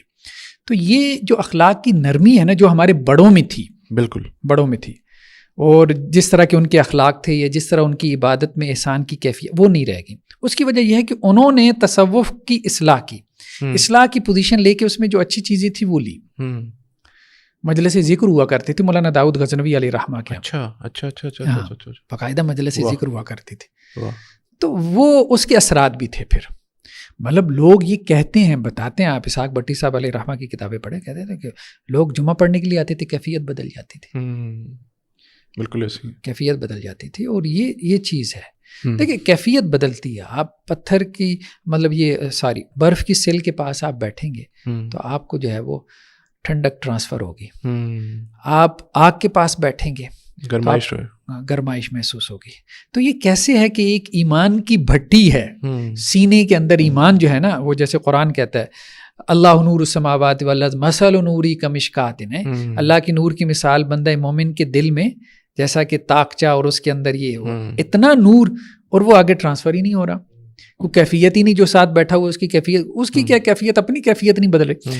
ہمارے ہاں مجاہدہ کرنے والے لوگ ہیں, میں مانتا ہوں, ٹھیک ہے, ایفرٹ کرنے والے لوگ ہیں, لیکن کیفیات والے لوگ نہیں ہیں کہ جن کے پاس بیٹھ کے کیفیت بدل جائے. اور یہ میں نے محسوس کیا, کیفیت بدلتی ہے. میں پہلے اس چیز کو نہیں مانتا تھا, صحیح, ہاں, مطلب میں بھی ذرا زیادہ سیلفی والا کی تھا. لیکن پھر کچھ لوگ ایسے ہیں, میں مطلب 2 لوگ تو مجھے نہیں 3 لوگ, اچھا, جو اس وقت میرے ذہن میں آ رہے ہیں, صحیح, کہ جب میں بیٹھا ان کے پاس، یعنی ایک کے ساتھ تو مجھے ایک دفعہ بیٹھنے کا تجربہ ہوا اور 2 کے ساتھ تو مجھے کوئی 20 مرتبہ بیٹھنے کا تجربہ. اچھا. اور جب میں بیٹھا تو کیفیت بدل جاتی تھی. بندہ کہتا ہے یار ایک دفعہ ہو جائے 2 دفعہ ہو جائے، نہیں، جب بیٹھتا تھا کیفیت بدل جاتی تھی. تو اس کا مطلب یہ ہے کہ یہ کوئی سائنس ہے. اور جب وہ کیفیت بدلتی تھی تو عبادت بھی بہتر ہوتی تھی. بالکل بالکل. مطلب یہ نہیں کہ وہ صرف کیفیت بدلتی تھی. اب اس کا وہی جو بات ہو رہی تھی نا کہ وہ کیفیت بدلنے سے حاصل کیا ہو رہا ہے، کیا صرف کوئی آپ کی وہ سرساری کی کیفیت حاصل ہو رہی ہے یا اس سے آپ کے اخلاق اور عمل میں بہتری آ رہی ہے. بالکل. اب اگر آپ کا عمل بہتر، کسی کی صحبت میں بیٹھنے سے وہ آپ کو تہجد کا لیکچر نہیں دے رہا، میں تو اس کے پاس بیٹھنے سے آپ رات کو اٹھ کے تہجد پڑھنا شروع کر دیتے ہو، آپ کا عمل بہتر ہو رہا ہے. ٹھیک ہے، تو اس کا مطلب یہ ہے کہ کوئی ایسی چیز ہے نا بالکل بالکل جو فرق ڈال رہی ہے. اس نے آپ کو نصیحت بھی نہیں کی کہ تہجد پڑھو، صرف اس کی کمپنی جو ہے، کمپنی اس کے اوپر فرق ڈال رہی ہے. بہت اچھا. ایک لیکن یہ جیسے آپ بتا رہے تھے یہ ساری ڈیٹیلز، اس میں جو بزرگ تھے اس سے پہلے کے جو اہل حدیث بزرگ تھے ان کے ہاں ایک یہ آپ کہہ رہے تھے کہ تصور بھی پایا جاتا تھا، سب چیزیں تھیں. یہ جو اب کے دور کے اندر آ کر جو سختی اتنی آ چکی ہے، ریجیڈیٹی آ چکی ہے، اس کی وجوہات اگر ہم دیکھیں تو کیا ایسی وجوہات ہیں کہ وہ پہلے جیسی بات نہیں رہی؟ اس کی کیا وجہ ہے کہ پہلے جو تعامل تھا، جیسے آپ جو مثالیں دی ہیں میرے لیے بھی سرپرائزنگ تھیں کہ اتنا ان لوگوں کے ساتھ اختلاف بھی تھا، ان کے ساتھ سلوک بھی ایسا تھا، تو اب تو وہ بالکل بھی نہیں، اب تو بھول جائیں. تو اس کی کیا وجہ ہے؟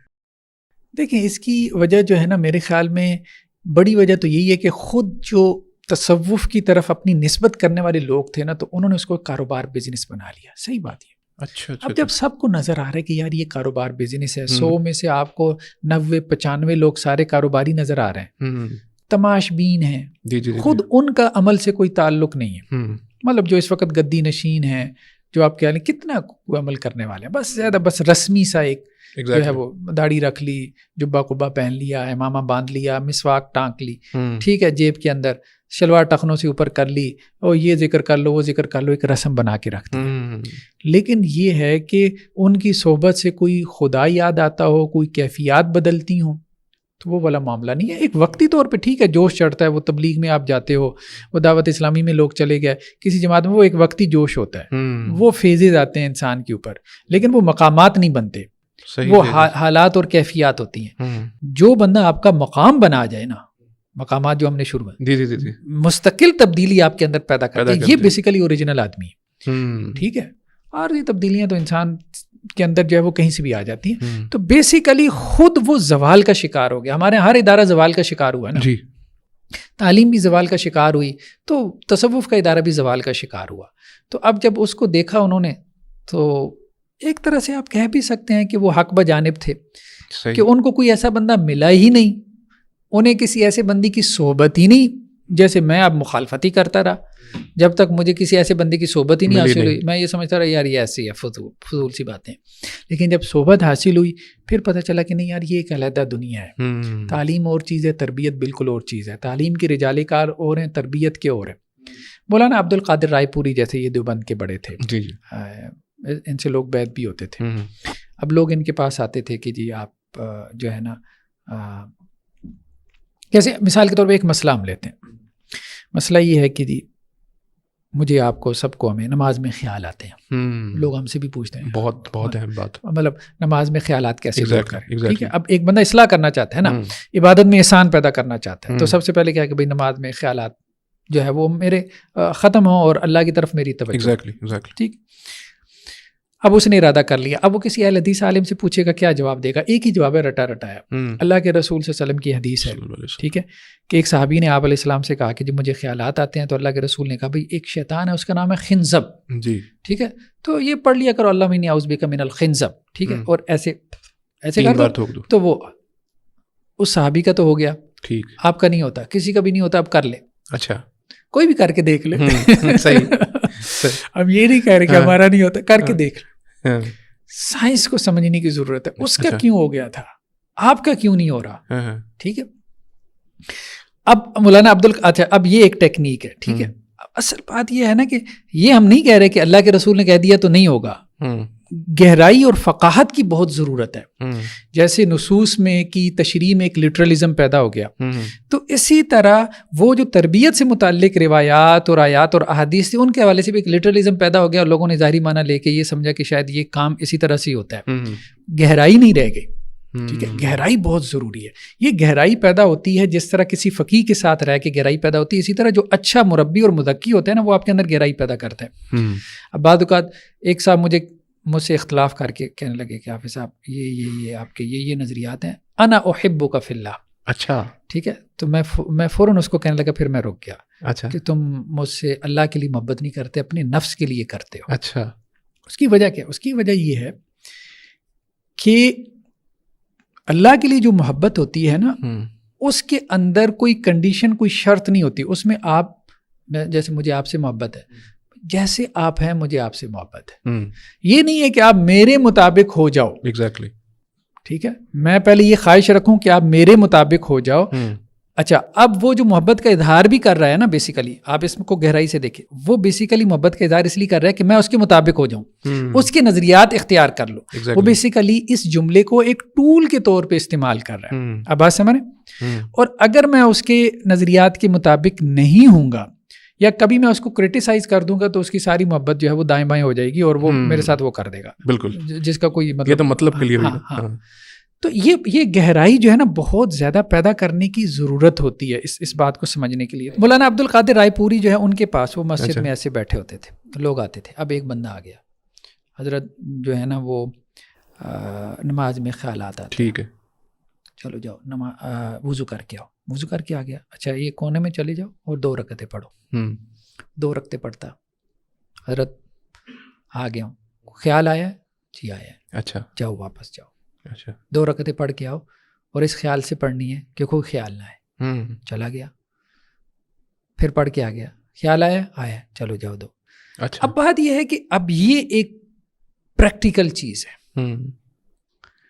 ہمارے ہاں تربیہ کو بھی ایک نصاب بنا دیا گیا, کریکلم بنا دیا گیا, بھئی کتاب پڑھا دو. کتاب پڑھانے سے کیا تربیہ ہوگی؟ ٹھیک ہے, جیسے وہاں دیکھیں نا, وہاں تو انہوں نے یہ کام کیا سیکولر ایجوکیشن کے اندر کہ جو پیشہ ورانہ اور فنی تعلیم ہوتی ہے نا, اس کو بالکل ٹیکنیکل ایجوکیشن جسے اس کو بالکل علیحدہ کر دیا. بالکل پڑھانے کی ضرورت نہیں ہے بھائی, مطلب یہ ہے کہ یہ ہارڈ ویئر ہے, یہ سافٹ ویئر, اب اس کو ڈائریکٹ سکھانا شروع کر دو. کیا تھیری اس کو بتائے جا رہے ہو. ایک یہ ہے کہ 4 سال بزنس پڑھائی جا رہے ہو BBA میں, اور ایک یہ ہے کہ وہ ابا کے ساتھ بیٹھ کے جو ہے وہ 10 سال کی عمر میں بیٹھا, 14 سال کی عمر میں وہ بزنس مین بن گیا. تو پریکٹیکل جو ٹپس ہوتی ہیں بیسیکلی مربی اور مذکی بیسیکلی پریکٹیکلی لے کے چلتا ہے آپ کو. وہ بتاتا نہیں آپ کو زیادہ, وہ آپ کو زیادہ سکھاتا ہے. بیسیکلی میں یہ کہتا ہوں مربی اور مذکی وہ ہے جو آپ کو عمل کے اس لیول پر لے آئے کہ جس کے اوپر وہ خود ہو, یا اس کے قریب قریب لے آئے. تعلیم میں دیکھیں نا, آپ صرف انفارمیشن ٹرانسفر کر رہے ہوتے ہو, بالکل یہ صحیح ہے, یہ غلط ہے, ٹھیک ہے. اب وہ صحیح کے اوپر آ جائے, کیسے آئے گا؟ ٹھیک ہے, تو وہ بیسیکلی اس کے لیے پرسنل جو ہے نا, پرسنل جسے کہتے ہیں اٹینشن کی بھی بہت ضرورت ہوتی ہے. اور یہ جو ہمارے ہاں دائی لوگ ہوتے ہیں, دعویٰ والے, اچھا یہ اس میں اچھے ہوتے ہیں تربیہ میں, دعویٰ والے, جو تعلیم والے نہیں, دعویٰ والے, کیونکہ ان کا فوکس ہوتا ہے لوگوں کو دین کے اوپر جو ہے وہ پریکٹس کروانا, پریکٹیکل اسٹیپس بتانا کہ ایسے ایسے کرو تو ایسے ایسے ہو جائے گا. بالکل صحیح, وہ اس طرح سے لے کر آتے. تو بیسیکلی اس کو سمجھنے کی ضرورت ہے کہ آپ جا کے مارکیٹ میں جائیں گے, لوگوں کی اصلاح کریں گے نا, تو اصلاح کرنے سے آپ کو بات سمجھ میں آئے گی کہ بھئی اصلاح ہوتی کیسے ہے, ان لوگوں کی پرابلمز ہیں کیا وہ بھی پتہ چلے گا. لوگوں پرابلمز کیا ہیں. اب میں تبلیغی جماعت میں نکلا, میری بڑی لرننگ ہوئی. تبلیغی جماعت میں وہ جو ہے وہ تشکیل کرتے ہیں, مسجدوں میں آپ جاتے ہیں, گشت کرتے ہیں. اچھا وہ وقت بھی آیا کہ میں اکیلا جو ہے وہ عصر کی نماز پڑھا کے اکیلا نکلتا تھا محلے کے اندر. اچھا, بازار میں جا کے دعوت دینا, ٹھیک ہے, سائیکلوں کو پنکچر لگانے والے سے لے کے کریانہ سٹور والا سارا ان کو دعوت دینا, اور اس کے بعد کہنا بھائی مغرب کے بعد بیان ہوگا, آ جاؤ. اچھا, ٹھیک ہے. اب لوگ آتے, کچھ نہیں آتے تھے, ٹھیک ہے. اب لیکن یہ ہے کہ یہ سارا آپ میدان عمل میں جا کے سیکھتے ہو نا, آپ غلطیاں بھی کرتے ہو. اب دیکھیں جتنا آپ تبلیغی جماعت کے عقائد نظریات وغیرہ, مطلب وہ ٹھیک ہے, فضائل اعمال کے اندر بھی ضعیف, وہ ایک علیحدہ چیز ہے, لیکن ہم کہہ رہے ہیں ہر چیز کے پازیٹیو اور نیگیٹو پہلو. لیکن انہوں نے جو محنت کر لی ہے آپ کو میدان کے اندر پھینکا ہے. اب مثال کے طور پہ رائے ونڈ میں جب ہم ہوتے تھے وہاں مرکز میں، وہ کیا کرتے تھے، صبح کا بیان ہوتا تھا، اس کے بعد وہ کہتے تھے کہ یار آپ کے ارد گرد جتنے لوگ ہیں نا، اب ناشتے کا ٹائم ہے، یہ ناشتے کو بھاگیں گے. اچھا ٹھیک ہے، تو اب آپ نے کیا کرنا ہے، اس کو انگیج کرنا ہے اپنے ساتھ. اچھا، ناشتے کے لیے نہیں لے کے جانا، مطلب یہاں آپ نے اس کو سیکھنا ہے. اچھا، مطلب اس کو اس کی ضرورت سے روک کے اپنے ساتھ انگیج کرنا. دوسرا یہ کہ اگر وہ 40 دن کے لیے آیا ہوا ہے، آپ نے اس کو تیار کرنا ہے 4 ماہ کے لیے. اچھا، اگر کوئی 3 دن کے لیے آئے ہو، آپ نے اس کو، یہ اب ایک تربیت گاہ ہے جہاں ہزاروں لوگ ہیں، وہ ایک دوسرے کے اوپر محنت کر، یہاں وہ سیکھ رہا ہے، اس کی لرننگ ہو رہی ہے. اگلا بھی سمجھتا ہے کہ مطلب یہ اب مجھے ٹارگٹ کر کے بیٹھا ہے، تو وہ اس سے پھر بچاؤ کرتا ہے. صحیح. اب جیسے مثال کے طور پہ وہ میں ایک بس میں بیٹھا تھا، تو وہ میرے ساتھ تبلیغی بیٹھ گیا. اب مجھے بھی پتا تھا ٹارگٹ کر رہا ہے، یہ مجھے ٹارگٹ کرے گا. ٹھیک ہے، کیونکہ اس کی تربیت یہی ہوئی ہے. تو میں نے گھڑی باندھی ہوئی تھی، تو اس نے مجھ سے ٹائم پوچھا، تو مجھے سمجھ میں آ گیا کیا اب اس نے بات جو ہے نا کرنے کا بہانہ ڈھونڈا، اور اس کے بعد یہ اپنا وہ شروع کر دے. تو یہ باقاعدہ ان کی تربیت ہوتی ہے. اب مثال کے طور پہ ہم ایک دفعہ وہ نکلے مارکیٹ میں، بچے جو ہے نا وہ کھیل رہے تھے، یہ سنوکر کھیل رہے تھے. اب ہم نے کہا ان کو مسجد میں لے کے آنا ہے. تو اتفاق سے ہمارا وہ جو جماعت تھی اس کے اندر 2 بچوں کو سنوکر بڑی اچھی آتی تھی. اچھا. تو ہم نے ان سے کہا کہ بھائی میچ لگاتے ہیں. اچھا. تو میچ اس شرط پہ لگایا کہ اگر ہم جیت گئے تو وہ سارے مسجد میں آئیں گے. اچھا. کلب کے. صحیح. اگر وہ جیت گئے تو پھر ہم پیسے دے دیں گے. ٹھیک. تو وہ اتفاق سے ہم جیت گئے. اچھا. وہ بچے اچھے سنوکر کھیلتے تھے، پشاور کے بچے تھے، مجھے یاد ہے. تو وہ سارا سنوکر کلب ہم اٹھا کے مسجد میں لے آئے. واہ. پھر ان کی جو ہے وہ مطلب اب دیکھیں نا، اب یہ ساری پریکٹیکل ٹپس ہیں. ایگزیکٹلی. آپ کو بالکل ورلڈلی لیول کے اوپر جانا پڑتا ہے، لوگوں کے لیول کے اوپر جانا پڑتا ہے. بالکل ایگزیکٹلی. ہم وہ مجھے یاد ہے اس میں تھے، پتوں کے میں تھے، تو امیر صاحب کہتے ہیں یار جیلوں میں جائیں. تو ہم وہ ڈسٹرکٹ جیل کے نا وہ چلے گئے وہاں ڈی ایس پی کے ساتھ. ہم نے کہا یار یہ ان کو بھی یہ ہوتا ہے کہ چلو یار کوئی 2-4 لوگ سدھر جائیں، ہمارا کام آسان ہو. بالکل. اس نے کہا جائیں آپ. تھوڑی بہت اس نے انکوائری کی، کیا نظریات شیزات ہے. ہم چلے گئے. جیل کے اندر مسجد ہوتی ہے، مسجد میں وہ میں نے بیان دیا. اچھا. توبہ کے اوپر تھا. اچھا. وہ بیان جب 15-20 منٹ ہوا تو اس کے بعد میں نے کہا کہ یار کون کون ہمارے ساتھ جانا چاہتا ہے 4 ماہ کے لیے. سارے نے ہاتھ کھڑے کر دیے. تو امیر صاحب کہتے ہیں کہ اگر تم باہر ہوتے نا، صرف ہم یہ کہتے کہ 4 منٹ کے لیے کون جانا چاہتا ہے، کوئی ایک بھی تم میں سے تیار نہ ہوتا. تو بس ایک لیسن ہے، ایک میسج ہے. بالکل. لیکن یہ ہے کہ وہاں لوگوں کے دل نرم ہوتے ہیں. اب جیلوں میں جا کے آپ نے کیسے تبلیغ کرنی ہے، ہاسپٹلز میں کیسے کرنی ہے، یہ بھی ایک آرٹ ہے. ہاں، سنوکر کلبز میں جا کے کیسے کرنی ہے. وہ دیکھیں وہ جو کرتے تھے اپنا قہوہ خانوں میں جا کے کرتے تھے، الاخوان المسلمون والے. بالکل. اب مسجد میں کتنے لوگ آ رہے ہیں مجھے بتائیں ڈاکٹر صاحب، کتنے لوگ آ رہے ہیں؟ اصل دنیا تو وہاں بیٹھی ہے. بالکل ایسے ہی مارکیٹس میں بیٹھی. تو یہ جا کے دعوت اور تبلیغ کا کام کرنا، یہ سارا آرٹ ہے. ٹھیک ہے. یہی تو اللہ کے رسول وسلم نے 13 سال مکہ میں کام کیا نا، گلیوں میں جا کے، بازاروں میں جا کے یہ سارا کام کیا. تو یہ سیکھنا ہے. اچھا، اس کے ساتھ پھر تربیت از خود آ جاتی ہے.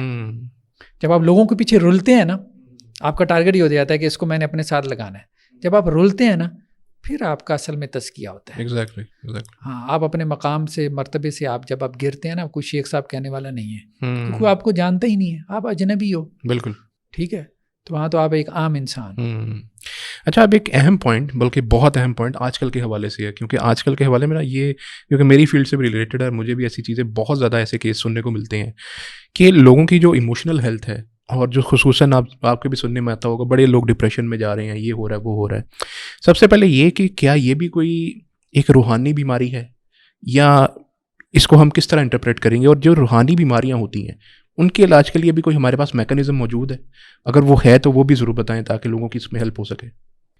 دیکھیں، بہرحال فرق تو پڑتا ہے کہ ڈپریشن، آپ کی انزائٹی، اس کے اوپر جو ہے نا سائیکالوجی میں بھی کافی زیادہ ریسرچ پیپرز ہیں. ٹھیک. کہ جو ریلیجیس پرسنز ہوتے ہیں وہ جلدی ان چیزوں کو ہینڈل کر لیتے ہیں. ایگزیکٹلی. ٹھیک ہے.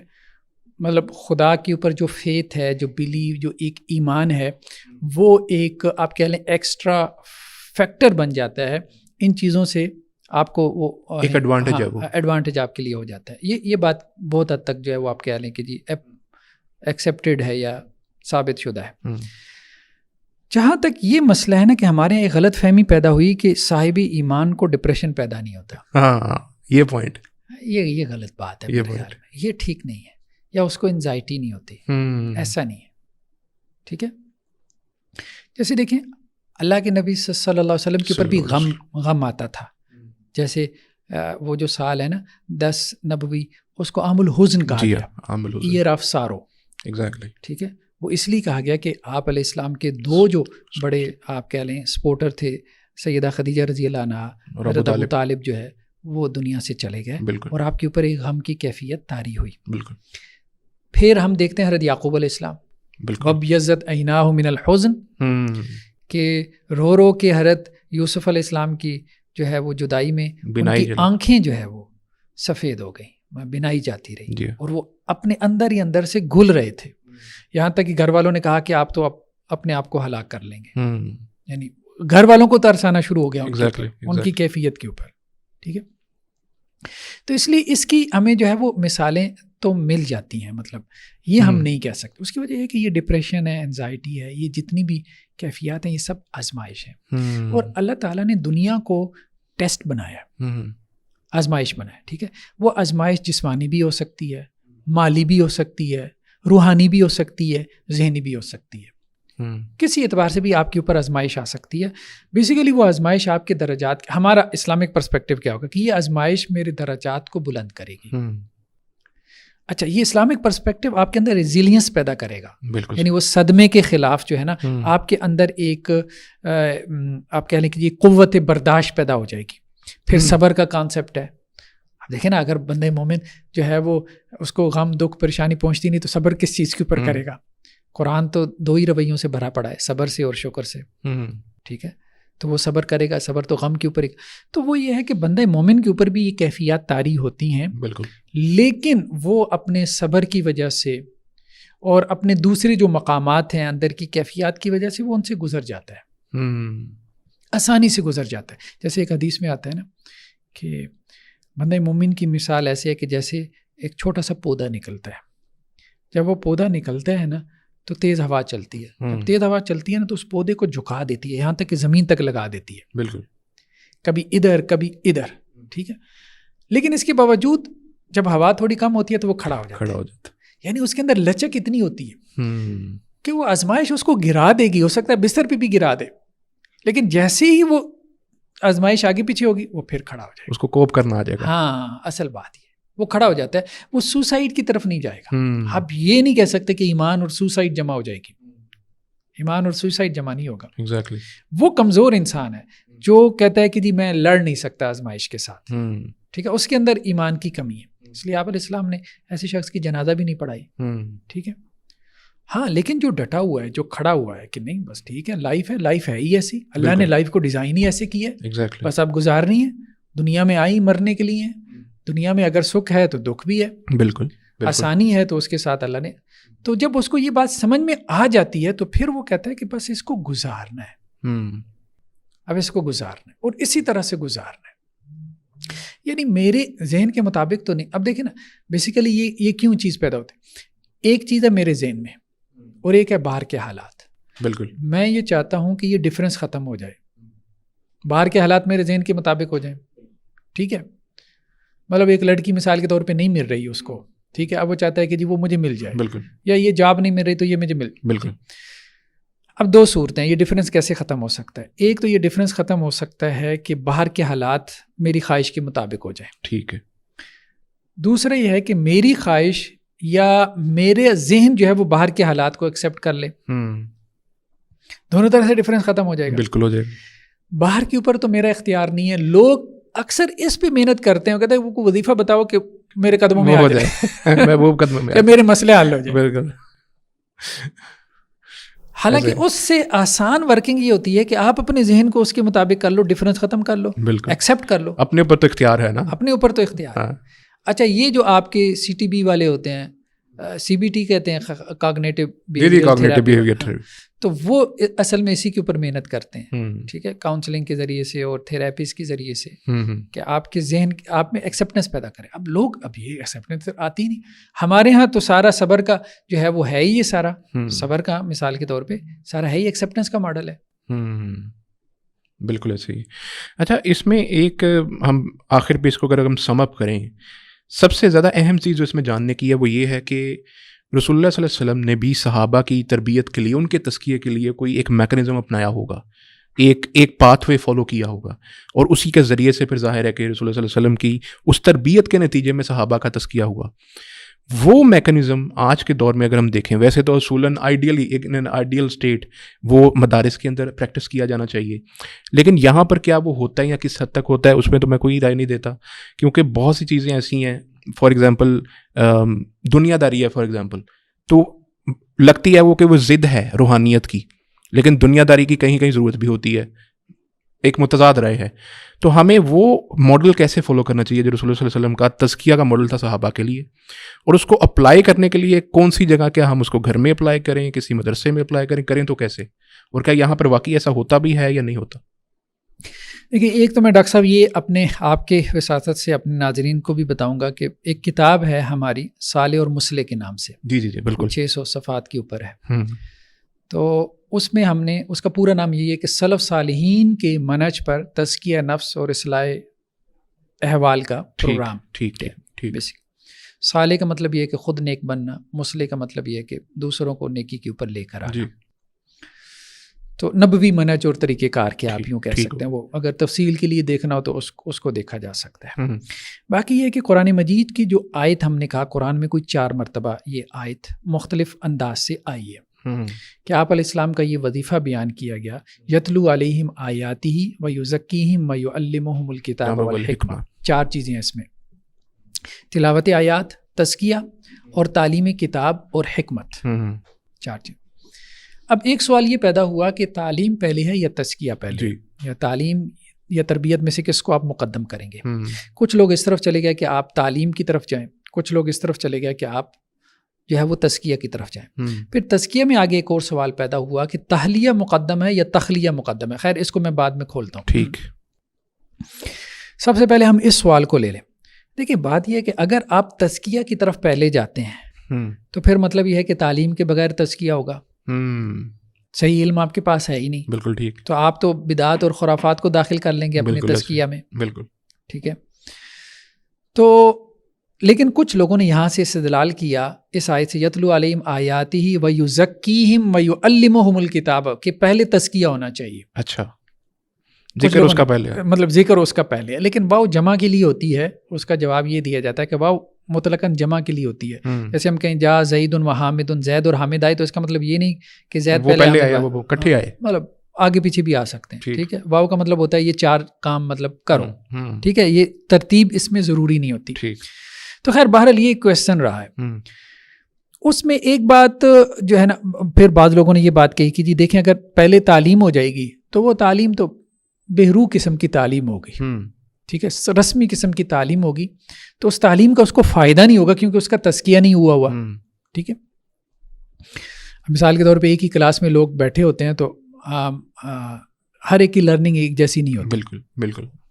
کوئی کس مقصد سے آیا ہے, ٹھیک ہے, کس کے اندر کی کیفیات کیا تھیں, جس کی کیفیات اچھی تھی. جیسے ایک حدیث میں بھی آتا ہے کہ جب لوگ مسجد میں نماز پڑھنے کے لیے آتے ہیں تو نکلتے ہیں تو کسی کو نماز کا 10واں حصہ ثواب ملتا ہے, کسی کو 9واں, کسی کو وہ سارا. بالکل. وہ اب کیفیات کے اعتبار سے, حالانکہ ایک ہی مسجد میں ایک ہی صف میں کھڑے ہو کے نماز پڑھی ہے, تو ایک ہی کلاس میں سب کی لرننگ سیم نہیں ہو رہی. وہ اندر کی کیفیت, یہ بات تو ماننے والی ہے. بالکل صحیح کہ وہ کیفیت ایون کہ جو آپ کہہ لیں ماڈرن سائنسز ہیں اس کے اندر بھی ایک بچہ آئی ٹائم گزارنے کے لیے, ڈگری کے لیے, وہ اور طرح سے لرن کرے گا, اور ایک کا یہ ہے کہ میں نے پروفیسر بننا ہے, میں نے کیا کرنا ہے, ٹھیک ہے, وہ اور طرح سے بالکل وہ مطلب اپنے ٹیچر کی کلاس سے لرن کرے گا, سیکھے گا. تو یہ فرق تو پڑتا ہے کہ پیچھے سے آپ لے کے کیا آ رہے ہیں, آپ کے اندر کی جو کیا, تو وہ چیز بھی بہت اہم ہے. اچھا, اس میں جو مجھے بات سمجھ میں آتی ہے نا کہ اصل میں یہ ہے کہ تلاوت آیات, پھر تزکیہ, پھر تعلیم کتاب اور حکمت.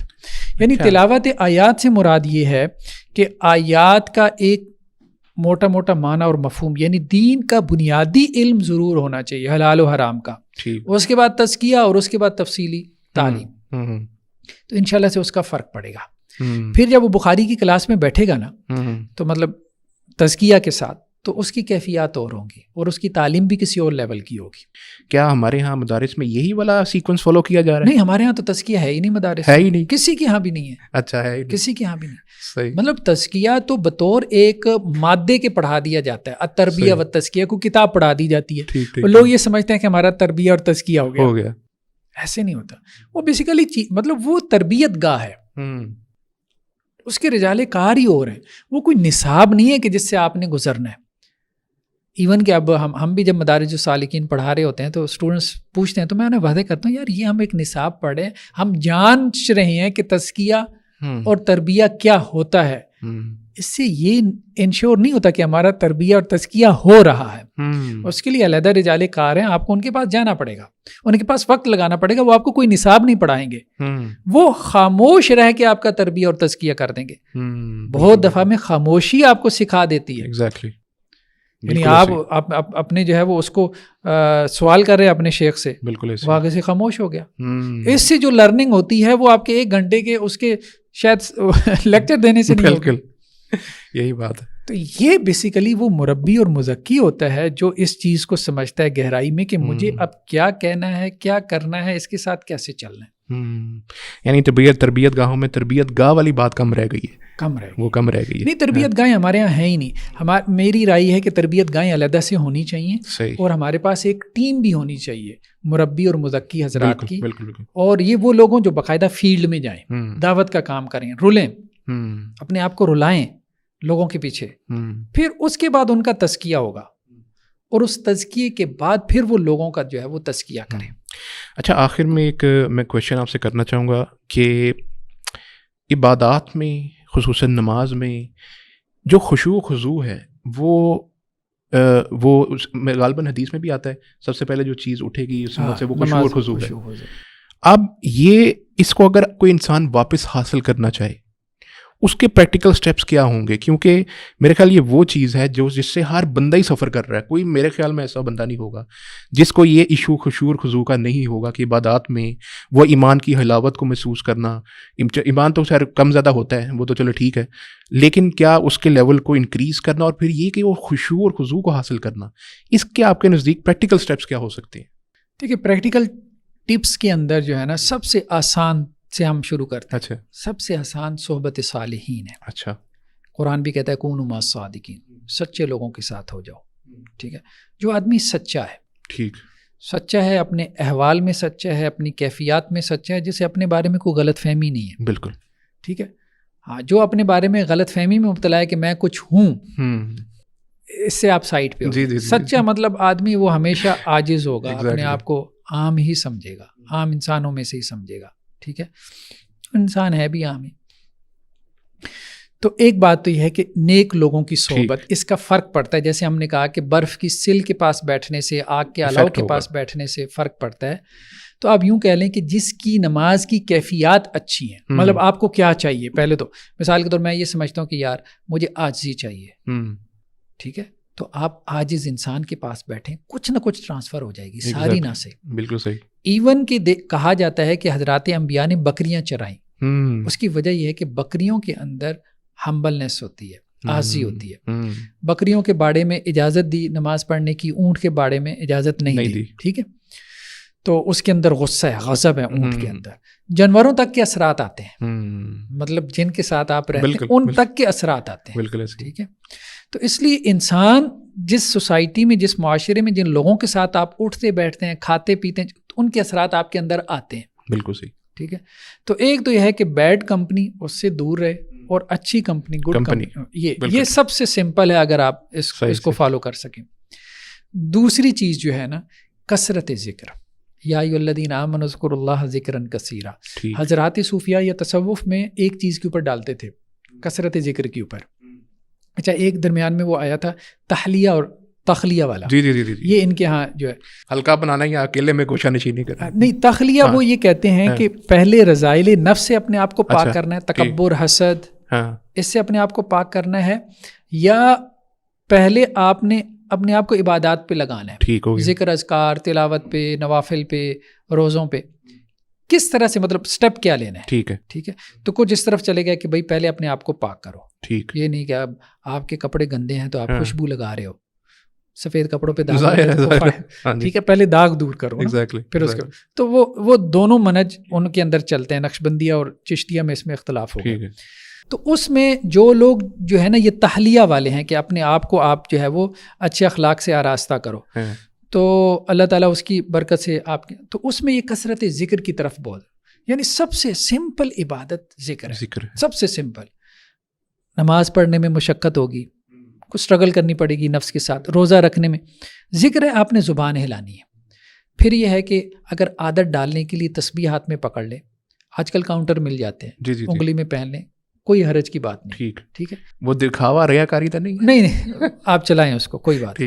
بعض اہل علم نے یہ بات کہی ہے کہ اخلاص کا جو مقام ہے نا وہ ریاکاری سے ہو کے گزرتا ہے. ٹھیک، اچھا، ہاں صحیح. تو شروع میں یہ سارے لیکن یہ کیفیات ہوتی ہیں، عارضی ہوتی ہیں، آتی ہیں چلی جاتی ہے. مقام اخلاص کا انسان وہاں پہ جا کے کھڑا ہو جاتا ہے. تو اس لیے اس سے نہیں گھبرانا کہ رستے میں بہت ساری یہ چیزیں دائیں بائیں نظر آئیں گی. ٹھیک ہے، مناظر ایسے جو برے بھی انسان کو لگیں گے کہ میں کہاں ہوں، لیکن یہ ہے کہ یہ عارضی ہوتے ہیں، انسان ان سے گزر جاتا ہے. اگر وہ سچا ہو نا، سچا سالک ہو، تو اللہ تعالیٰ اس کو وہاں سے گزار دیتے ہیں، اس کو پھنسنے نہیں دیتے، رکنے نہیں دیتے، تو وہ مقام اخلاص پہ پہنچ جاتا ہے. تو ایک تو یہ ہے کہ کثرت ذکر، یہ قرآن کا بہت بڑا حکم ہے، یا ایھا الذین آمنوا اذکروا اللہ ذکرا کثیرا. اور قرآن کتنی آیت ہیں، صبح شام اللہ کو یاد کرو، ذکر کرو. کوئی اسپیسیفک ذکر اس میں ہے کہ کوئی بھی پکڑ لے، استغفار کر لے، استغفر اللہ، یعنی جس کو زبان پہ جاری کرنے میں اس کو آسانی ہو. ٹھیک ہو گیا. اچھا، شیطان کا ایک اور وسوسہ ہوتا ہے، وہ کیا کہتا ہے، اچھا استغفار کر لیا، درود پڑھ لو، لا الہ الا اللہ پڑھ لو فلاں. انسان اس میں الجھ جاتا ہے، اس میں نہیں الجھنا. اچھا، اللہ کے قریب کرنے میں کے اعتبار سے سارے ذکر برابر ہیں. ٹھیک ہو گیا. ٹھیک ہے. اب آپ لوگ تو خیر خوابوں کو نہیں مانتے، ہم بھی نہیں مانتے. خیر ایک خواب میں سناتا ہوں. اچھا، چونکہ اس مسئلے سے ریلیٹڈ. صحیح. ہماری ایک تائی جان تھی، تو میں نے کافی ان کی خدمت کی. آخر عمر میں وہ بیمار ہو گئی. تو جب وہ فوت ہوئیں تو وہ مجھے خواب میں آئے. اچھا. تو میں نے انہیں کہا کہ اب مجھے یہی تھا کہ میں نے ان کی اتنی خدمت کی، کچھ مجھے بھی بتائیں. صحیح. تو میں نے کہا کہ کون سا ایسا عمل کرنا چاہیے، آپ تو اب وہاں مطلب پہنچ گئی ہیں، آپ کو تو اندازہ ہوگا، تو کون سا ایسا نیکی کا عمل کیا جائے جس کا زیادہ فائدہ ہو. اچھا. تو مجھے کہنے لگی کوئی بھی نیکی کر لو. اچھا. تو مجھے یہ بات سمجھ میں نہیں آئی. ٹھیک. میں نے کہا نہیں، یہ تو ایک آپ نے عمومی سے جواب دے دیا، آپ مجھے کوئی خاص عمل بتائیں. اچھا. جس کا زیادہ فائدہ. انہوں نے دوبارہ کہا کوئی بھی نیک عمل کر لو. صحیح. اچھا، پھر بیدار ہونے کے بعد میں نے اس پہ غور کیا، تو مجھے یہ بات سمجھ میں آئی کہ اصل میں اللہ کے قریب کرنے کے اعتبار سے ہر نیکی برابر کی حیثیت رکھتی ہے. یعنی ایک انسان اپنی اچھی کیفیت کے ساتھ جو ہے نا، وہ بسم اللہ، اللہ اکبر، صرف اللہ کا نام بھی لے لے، بڑا ہے، لیکن کیفیت اچھی نہیں ہے، سارا دن وہ اتنے ثواب والے وظیفے پڑھتا رہے، فرق نہیں پڑے گا. اصل چیز جو فرق ڈالتی ہے، کوالٹی جو پیدا کرتی ہے، وہ آپ کے اندر کی کیفیت ہوتی ہے. کیفیت نے کوالٹی پیدا کرنی ہے، نیکی کے ظاہر نے نہیں پیدا کرنی. بالکل. ظاہری شکل و صورت اس کی کیا ہے، بس یہ ہے کہ وہ جسٹیفائڈ نیکی ہونی چاہیے شریعت کے مطابق. بالکل صحیح. تو کوئی بھی ذکر کر لے، میں تو یہی کہوں گا. تو یہ ہے صحبت صالحین، اور پھر اس کے بعد ذکر. تیسری چیز جو ہے نا، خدمت خلق، لوگوں کے کام آنا. یہ چیز انسان کے دل میں نرمی پیدا کرتی ہے. ٹھیک ہے. صحیح. اچھا، نرمی کا کیا فائدہ ہوتا ہے؟ اللہ کے رسول صلی اللہ علیہ وسلم کی ایک حدیث آپ نے فرمایا کہ انسانوں کی مثال جو ہے نا، وہ ایسے ہے کہ جیسے زمین، 3 قسم کی زمین ہوتی ہے. ایک وہ ہے جو کہ سخت زمین ہے، جیسے پہاڑ کی چوٹی ہے جی، اس کے اوپر بارش ہوتی ہے، کوئی فائدہ نہیں ہوا اس کو. ٹھیک ہے، وہاں کوئی فصل بھی نہیں اگا سکتے. بالکل. پھر ایک زمین ایسی ہے کہ جو سخت تو ہے لیکن پیالہ نما ہے، جیسے وادی ہے جی، وہ جھیل کی صورت میں پانی کو ذخیرہ کر لیتی ہے. اب اس زمین کو تو کوئی فائدہ نہیں ہوا کہ اس نے پانی ابزارب نہیں کیا، لیکن لوگوں کو فائدہ دے دیا. کوئی چرند پرند آئے، انسان آئے، پانی بھر کے لے گئے. ٹھیک. ایک تیسری ہے جو نرم زمین ہے، بارانی زمین جیسے کہتے ہیں، کھیت ہے، وہاں فصل ہے، باغات ہیں، وہ پانی بارش کا نیچے گرتا ہے، وہ زمین اس کو ابزارب کرتی ہے قطرے کو. بالکل. پھر اس کے بعد جو ہے وہ بیج کے ساتھ مل کے وہ پھل پھول اور انسانوں کو فائدہ ہوتا ہے. اسی طرح آپ علیہ السلام فرمایا قلب کی بھی زمین ہے. قلوب 3 طرح کے ہیں. ایک وہ ہیں جو سخت ہیں. اب یہ جو وحی ہے نا، یہ بارش کی طرح ہے. جب آپ قرآن پڑھتے ہو تو وہ بارش کی طرح، تو وہ سخت زمین کے اوپر بارش گرتی ہے، اس کو کوئی فائدہ نہیں ہوتا. صحیح. بہت سے لوگ قرآن پڑھتے سنتے ہیں، کوئی فائدہ نہیں ہو رہا. ہو سکتا ہے 30 جلدوں میں تفسیر بھی لکھ دیں، کوئی فرق نہ پڑے، اس کو خود فرق نہ پڑے، ہو سکتا ہے اوروں کو فرق پڑے. ایک وہ ہے جس نے اس دین کو میمورائز کر لیا، یاد کر لیا، قرآن حدیث کی، یہ وہ ہمارے ہاں وائز خطبہ جو ہوتے ہیں خود اس کو کوئی فائدہ نہیں ہو رہا لیکن لوگ اس سے فائدہ اٹھا رہے ہیں، اس کی باتیں سن کے دین کی طرف آ رہے ہیں، عمل کر رہے ہیں. تیسرا وہ ہے جس کے دل کی زمین نرم ہے. اب یہ بیسیکلی ایبزارب کرتا ہے، جیسے دیکھیں نا فوم ہے نا، پانی ایبزارب کر لے گا، لوہا نہیں کرے گا. آپ کا دل جب نرم ہے نا، جیسے مثال کے طور پہ کسی کے ہاں مثال تو اچھی نہیں لگے، فوتیدگی ہو جاتی ہے. انسان کا دل نرم ہوتا ہے رقت، اس وقت واز نصیحت کتنی اثر کر رہی ہوتی ہے. بیسیکلی یہ کیفیت ہوتی ہے. تو دل کی نرمی جو ہے نا، یہ ایک ایسی کیفیت ہے کہ جس کی وجہ سے آپ وحی کے اثرات کو ایبزارب کرتے ہیں. یعنی وحی کے اندر اثرات ہر وقت موجود ہیں، پانی کے اندر جیسے ہیں. مسئلہ ہمارے قلب کی زمین کا ہے. قلب کی زمین پہ کس نے کتنی محنت کی ہوئی ہے. اچھا، کثرت ذکر اور خدمت خلق، یہ دونوں ایسے کام ہیں جو آپ کے دل کی زمین کو نرم کرتے ہیں، کیونکہ خدمت خلق وہی آدمی کرے گا جو نرم دل ہوگا. سخت دل کیسے کسی کے کام آئے گا. اور کثرت ذکر سے بھی دل نرم ہو جاتا ہے. یہ پھر جو ہے نا وحی کے اثرات کو جذب کرتی ہے، اس سے کیفیات آپ کی بہتر ہوتی ہیں اور نماز کی طرف آپ کی جو ہے وہ توجہ بھی بڑھے گی. پھر ایک اور پریکٹیکل ٹپ یہ ہے کہ اذان کے وقت میں مسجد میں ہو انسان، بڑا فرق پڑتا ہے. آپ پہلی رکعت میں جا کے بھاگ کے شامل ہوئی ہے، ٹھیک ہے، بڑا فرق پڑتا ہے. اگر آپ اذان کے وقت مسجد میں ہوتے ہیں، 40 دن تک انسان یہ کام کر لے، اپنے آپ کو پابند کرنا ہے تھوڑا، بالکل ڈسپلن، ہاں، اور جا کے مسجد میں اذان دے. اچھا، آپ دیکھیں کہ آپ کی کیفیت بدل جائے گی. جس دن آپ اذان دے کے جو ہے وہ درمیان میں 2 رکعتیں پڑھیں گے، بیٹھے رہیں گے، اس نماز کی یکسوئی اور جہاں آپ دوڑ کے نماز میں پہنچیں گے آخری رکعت میں، دوسری رکعت میں، اس کی یکسوئی برابر نہیں ہوگی. بالکل فرق ہے، ایسے ہی ہے. تو یہ محنت کرنے کی ضرورت ہے، مسجد میں زیادہ وقت گزارنا. مسجد احمد جاوید صاحب وہ ایک جملہ کہا کرتے تھے، وہ کہتے تھے کہ اگر مجھے یہ اندازہ بھی ہو، یہ گمان بھی ہو کہ یہاں مصلی سے اٹھنے سے یا مسجد سے باہر نکلنے سے میں کسی گناہ میں مبتلا ہو جاؤں گا، تو میں یہاں سے نہیں اٹھوں گا. اس وقت تک نہیں اٹھوں گا جب تک میرے اندر یہ یقین کی کیفیت نہ پیدا ہو جائے کہ باہر جا کے میں گناہ میں مبتلا نہیں ہوں گا.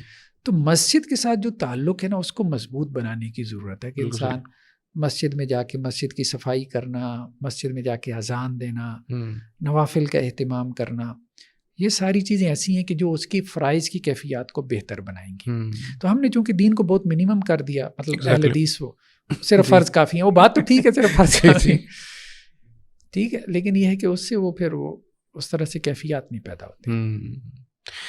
ڈاکٹر صاحب بہت شکریہ. یہ جو سٹیپس تھے، اس سے جو ہے نا بات، وہ کہتے ہیں نا بات کو 4 چاند لگ گئی، کیونکہ لوگوں کی ضرورت ہے. اصل میں یہ وہ چیز ہے، اس سے میں نے جیسے کہا ہر بندہ افیکٹڈ ہے، ہر بندے کو ضرورت ہے کہ وہ خشوع خضوع کو حاصل کرے، اور ہر بندہ اس کے اندر ڈیفیشینٹ ہے. کسی کے پاس وہ اس طرح کوئی کلیم نہیں کر سکتا کہ نہیں میرا پورا ہے. ہر ایک کو مسئلہ ہے اس میں، اور مجھے امید ہے کہ ناظرین کو بھی اس حوالے سے بہت مدد ملی ہوگی جس طرح سے مجھے حاصل ہوئی ہے. اس لیے آپ کا پھر سے ایک بہت بہت شکریہ ان خصوصی طور پہ ان پریکٹیکل سٹیپس کے لیے، اور اس سے پہلے جتنی ہم نے گفتگو کی الحمدللہ بہت فروٹفل ثابت ہوئی. اس کے لیے جزاک اللہ خیرہ بھی. اور اسی کے ساتھ ہمارے شو کا وقت بھی اختتام کو پہنچتا ہے. ناظرین سے یہ بھی درخواست ہے، کوئی اس کے بارے میں کامنٹ کرنا چاہیں، feel free to do it. And السلام علیکم ورحمۃ اللہ وبرکاتہ.